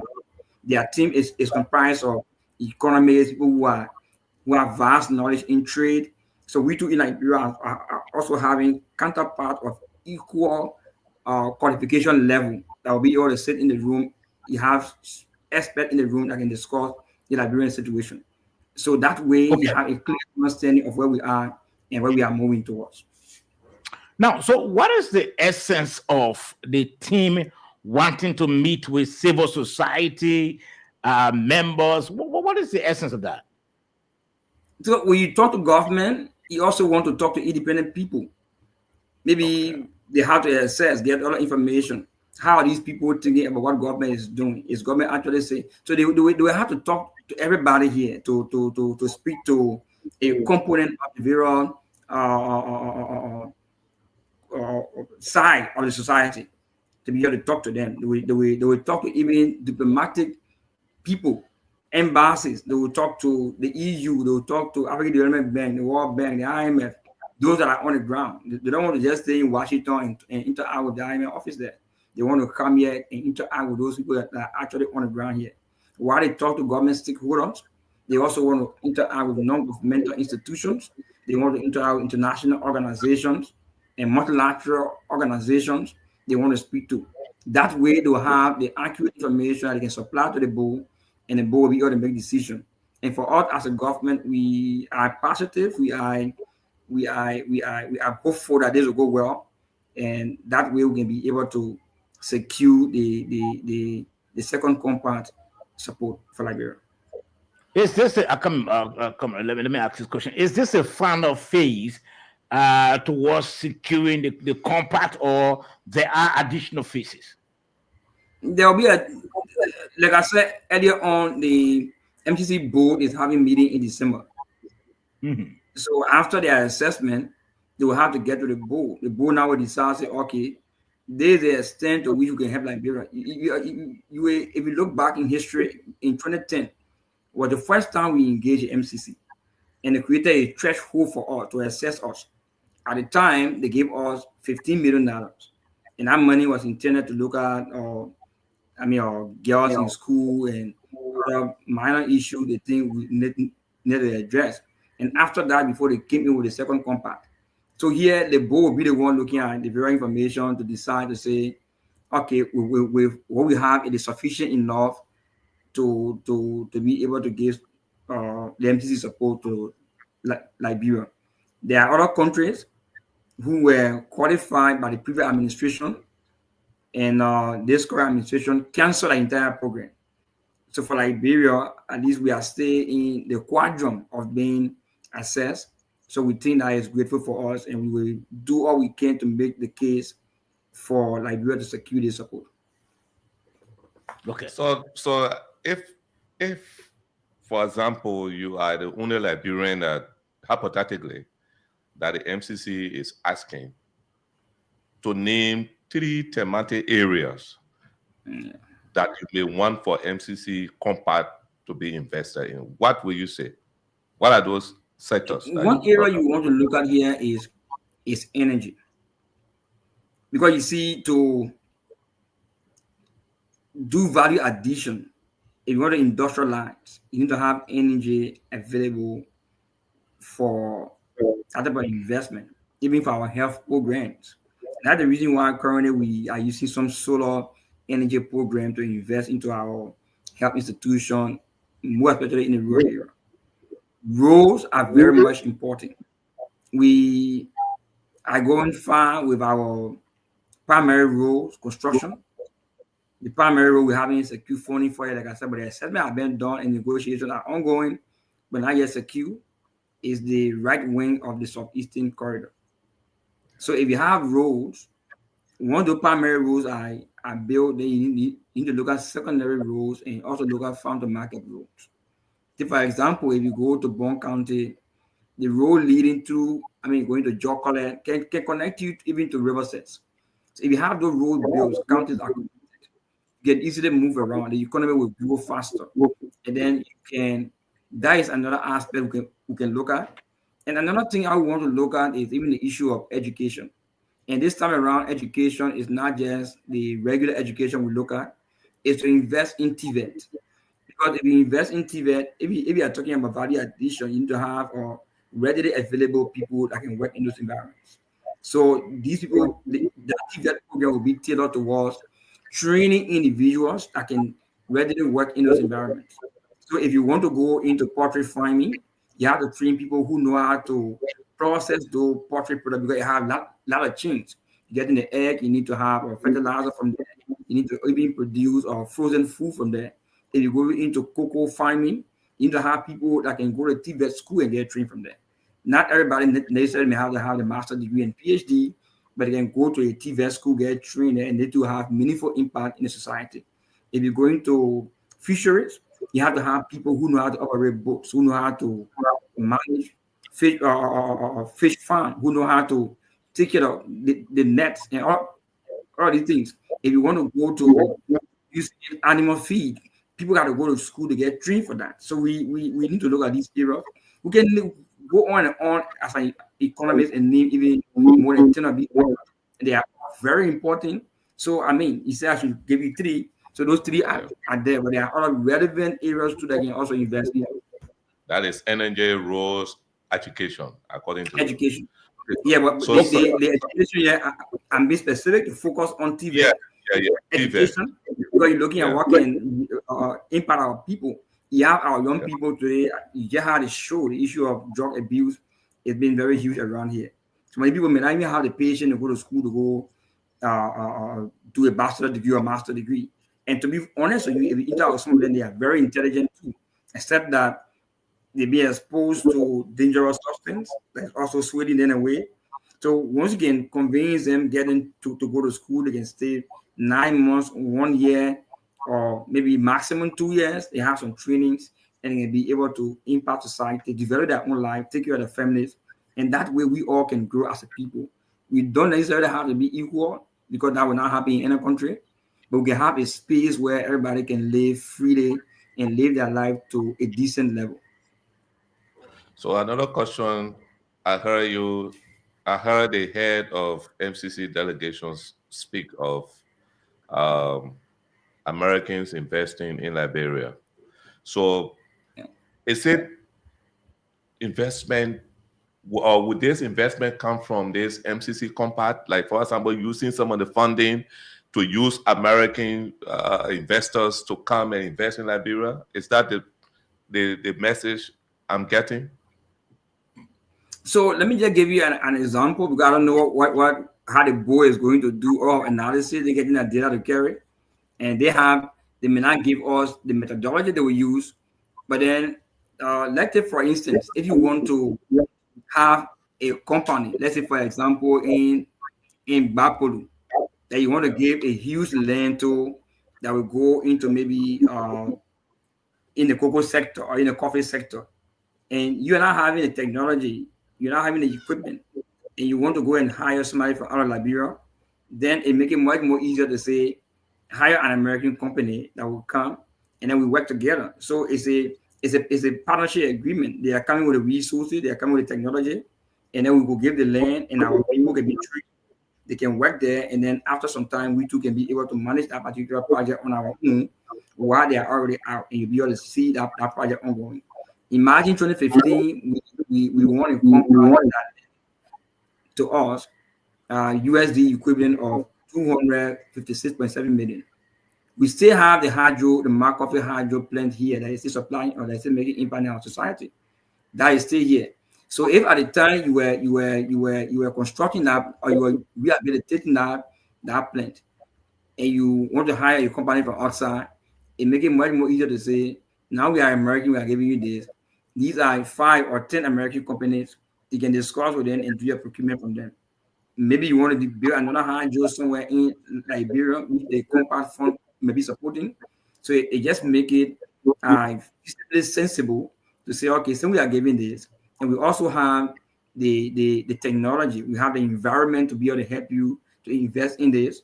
Then we can partnership on this. You hire an American company that will come to do this, maybe at the same level another company by different country could come and do. So imagine if it is Liberia that is lending support to another country too, and say, okay, we are giving you support. You want to hire other company to come and work on this project in your country. We are giving the support. We also have these facilities in our country. So it is much more better. You just hire them. We can work on this, and then we work on it together. That's the type of relationship you have with the Millennium Compact program for now. Yeah, because I asked this question specifically, and you answer correctly. But there is this labor wage differences or difference between the people from the West and the people from the East. And when I was in the media in mainstream, I saw that relationship on the road infrastructure where Chinese companies, because of labor or whatsoever, were contacted, even though the US paid the highest money, right? Yeah. So that from that background, I asked that question. So if you could further elaborate on that. So I mean, you just made measure of the Chinese. If you took loan from the Chinese to come and build an airport, you see a Chinese company. It's true. if you talk, I mean, so if they are giving you grant to do it to do a particular project in your country, they will bring a Chinese company. Except in the case where you have or maybe a company in your country that can do it, they will say want to work in partnership with Chinese company to be able to do that. Because that is also a way of helping you and helping themselves, because it also create job for the people and at the same time happy to do it. So let's take, for instance, the ministerial complex. We saw the Chinese coming to build that. They build that for us. They have left. That is still here with us. We are still using it, and it's helping us to do a lot of things, but it also help them in a way where they create a job for the people, and at the same time create a job for us. So the type of relationship you are talking about here.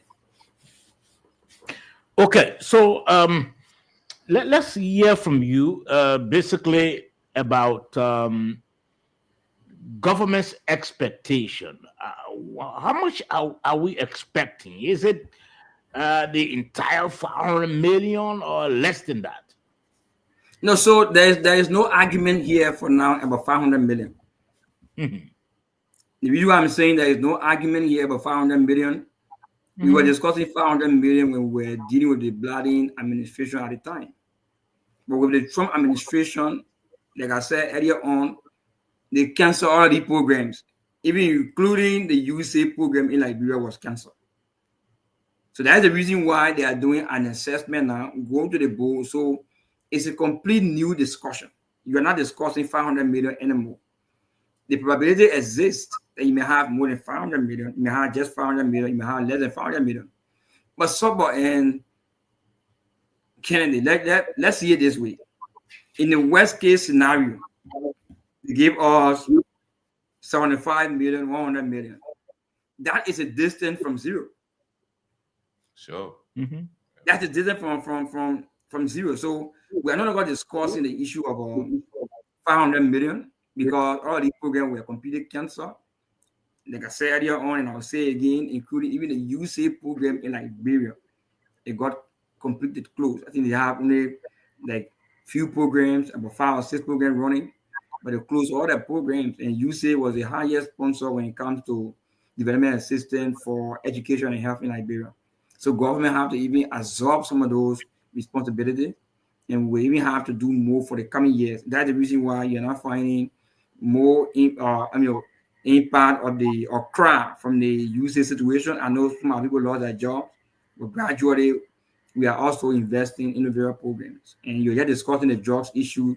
The minister is fully aware of the drug situation, and we're at work on Saturday, and you'll be asking the technicians what are the plans for us to invest more into combating drugs. Let me just slip a little bit on that when we are here discussing this. And we are committed to supporting the DEA to protect the life of our young people.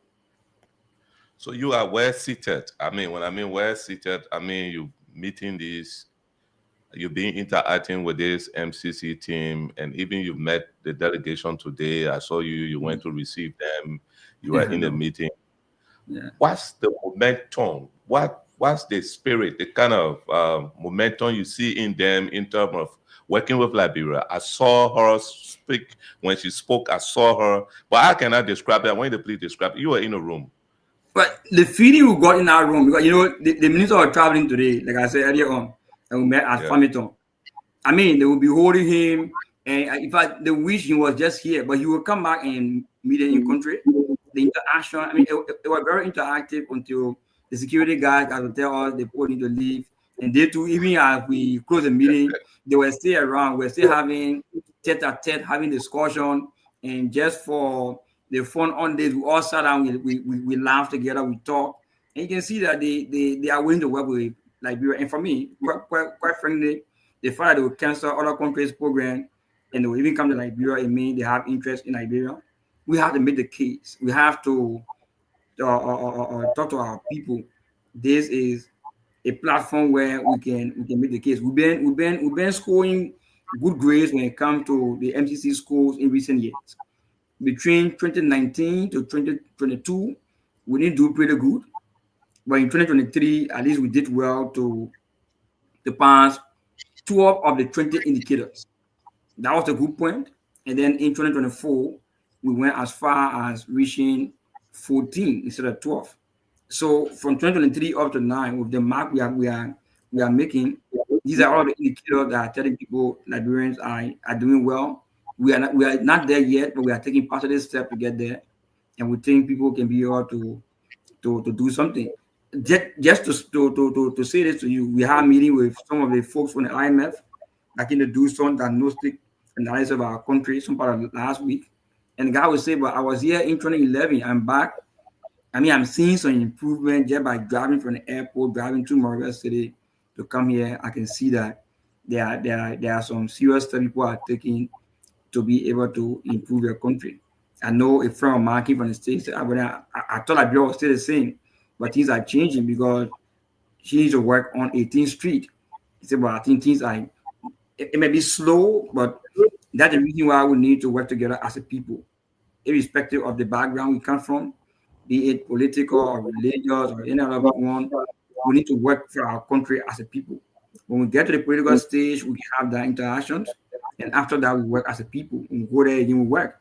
So that is just the place we have for now. So for the issue of momentum, we saw that momentum with them.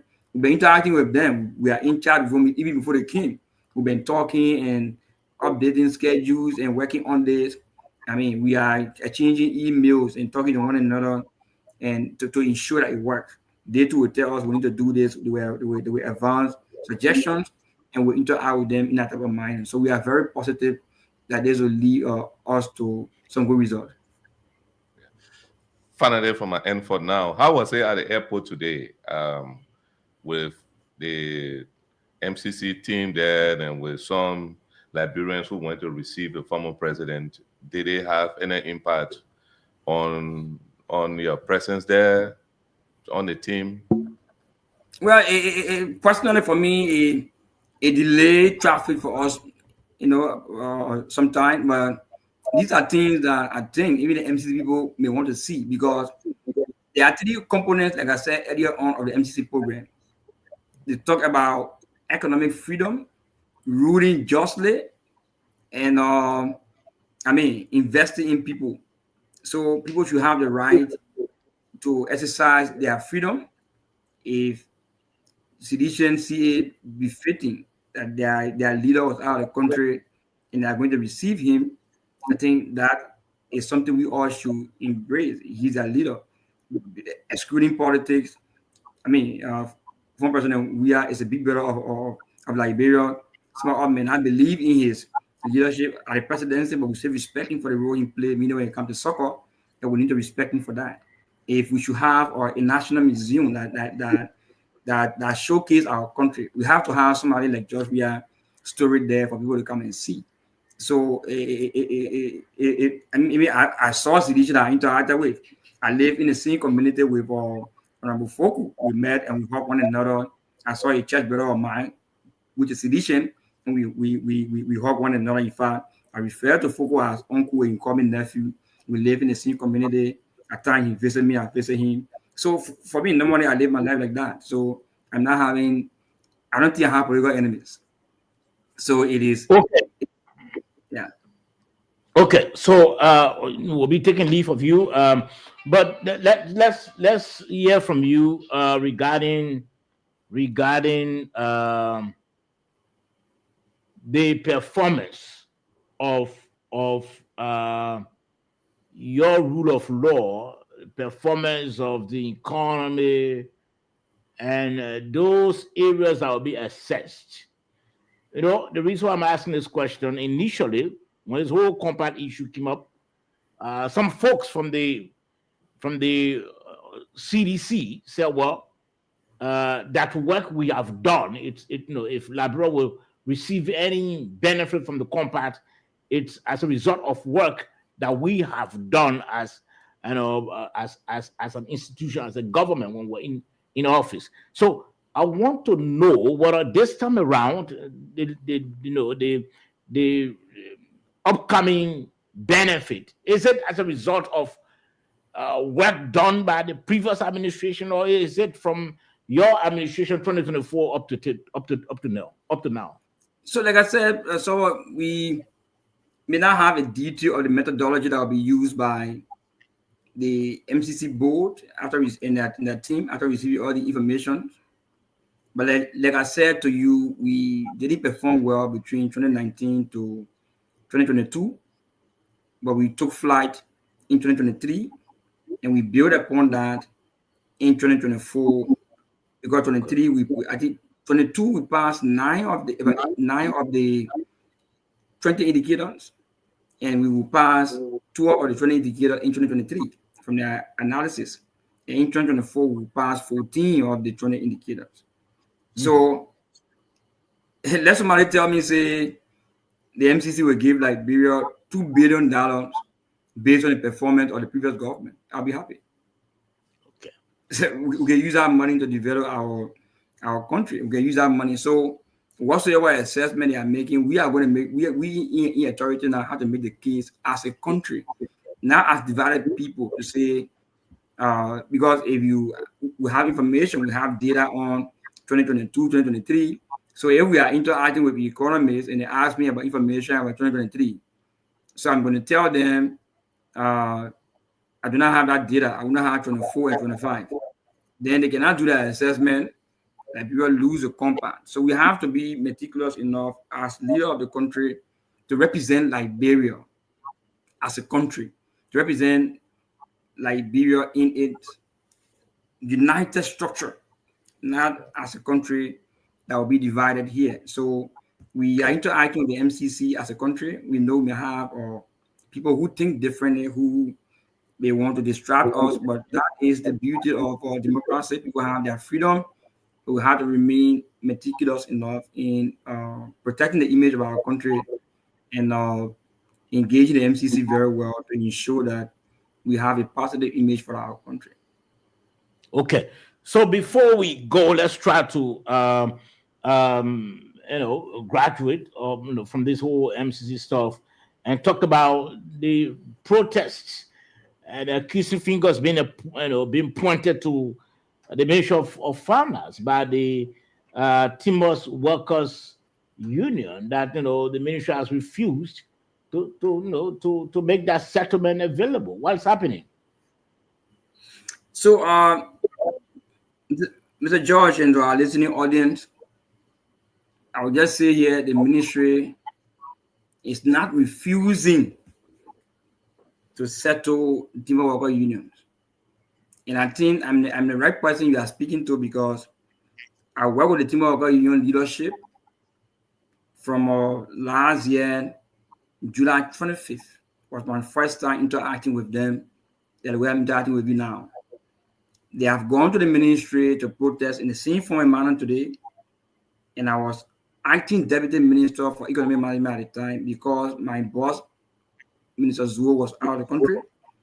So Minister Myers at the time, Deputy Minister Myers as acting finance minister, and I and other deputy ministers met the timber worker union people. And then in August of that same year, they established a committee called the Timber Worker Union Probe Committee. That was an advice from the GSC. That committee, we had the RAA, we have the Ministry of Labor, we have the FDA, Ministry of Finance, and I presided over that meeting as a chairperson.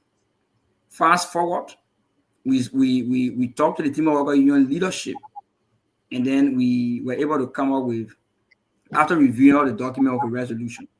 In that resolution, we saw documents that previous government, out of goodwill, decided to pay timber worker unions $7.1 million because the timber companies were closed by an executive order issued by President Saleh in 2006. So they first made that case in November 2016 to the House of Representatives at the time. So fast forward, we went through that. We didn't see any document that say actually government owed them $7.1 million, but out of goodwill, previous governments said we should pay them. We agreed to pay them, and I led that process. When some platform took over, we went through the process. The National Debt Management Committee approved their situation. One resolution in there was to pay them by installment. We cannot pay the $7.1 million now. So we were going and we shared that document with them too. And we should start paying them in 2025 budget. Minister Gaffwan had a meeting with them.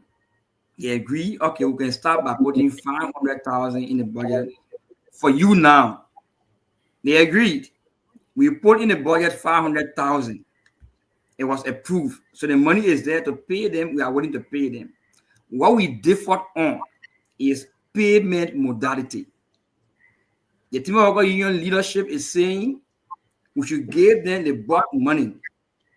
They go and pay their people.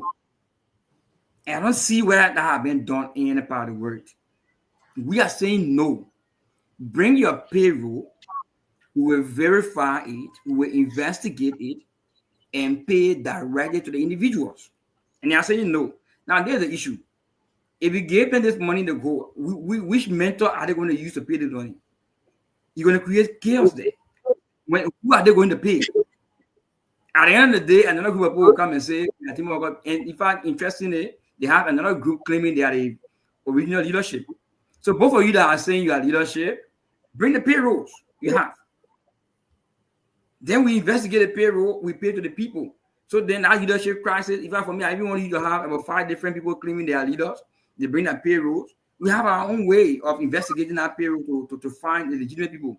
Or we can find a legal heads, somebody who can represent anybody who have died because it have taken very long time. Somebody could be very old and cannot walk again. The reason why I found passion in working with them, the first day I interacted with them, I saw very old people. And I do believe if we settle this matter, these people can have access to the money they work for. Once they are legitimate, they can use their money just that they work for. Or if they are passed off, their relatives, their children, their wives, or their husbands are still around, they will get this money and use it better. The best way we can pay this money, they bring their payroll, we investigate it. What puzzled me again, some of the very poor, according to Team of Workers people, they are saying get the money to our leaders to pay us. If you are a legitimate Team of Workers, that you work for your money, you want your money to be paid to you directly, nobody else. So we are the ministry are saying, let's do this to avoid corruption. Let's do this to avoid money being cheated. And you are telling us, say, go this route. I mean, so we don't understand. So for me, personally, if I have the ultimate authority, they can do anything they want to do to provide our listing and pay them. Nothing else, no other way out.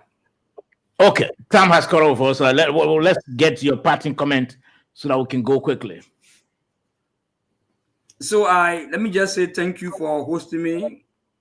Both of you have the name George, so I'll be careful how I refer to them, Mr. George and Mr. George Kennedy. And it's a pleasure being on your show. The last time I had my debut appearing, and the second time I think it's going to be a home that we can continue to interact on. We are hopeful that the MCC program is going to go well and it will create a platform. The minister said one thing today. One thing that unites us as a country is development. Because if you are riding on a road, whether you are a sedition or you are a UPAs or you are from the Liberty Party or you are a Muslim or you are a Christian, that road belongs to every one of us. Electricity, we all have access to it equally. Water, we have access to it equally. If we build a stadium, we all can go in our stadium and celebrate equally. So that is the thing that actually unites us. So whatsoever we get from this exercise, we think will help us. Let me encourage the Team of Workers leadership and those that are Team of Workers people, wherever you are, stand your ground and let's pay this money to you directly. We do not want to pay money to anybody and then tomorrow we have issues. They told us they can't find the people, but we can see people coming to demonstrate. So if we give you the money, how do you pay them if you can't find them? What are you going to pay to if you can't find them? So I think we need to work together to fight corruption. Okay, many thanks. We really wish the team a success in trying to assess our readiness as a country. We're hoping that we can get the compact so that we can do more developments for our people. I want to thank you, Mr. Minister, for taking time off a busy schedule to appear. Thank you too for hosting me. And at this time, we are interacting at this. Thank you very much. I see you stay in studio. Okay, many thanks. Let's try to recognize some of our viewers quickly. Vinicius J. Barr, he said he's been watching from the borough of Newtown. Gloria Boyu passed away, I'm sure. She's been watching from the U.S. Daniel Goyon, he didn't say from where. Mele Trust God Wapo. It is from where? Ernest Johnson, I'm sure from Lima County. Abraham Political Madrik Sedu. It is from where? Roland W. Toll from Battery Factory. Mohammed Rogers. That is from where? Sam Obravo Collins. That is from where? Bangali Kroman. That is from where? And the rest of you, we can call all the names. Until Wednesday, we'll be back. Subway George is my name. Have a pleasant time.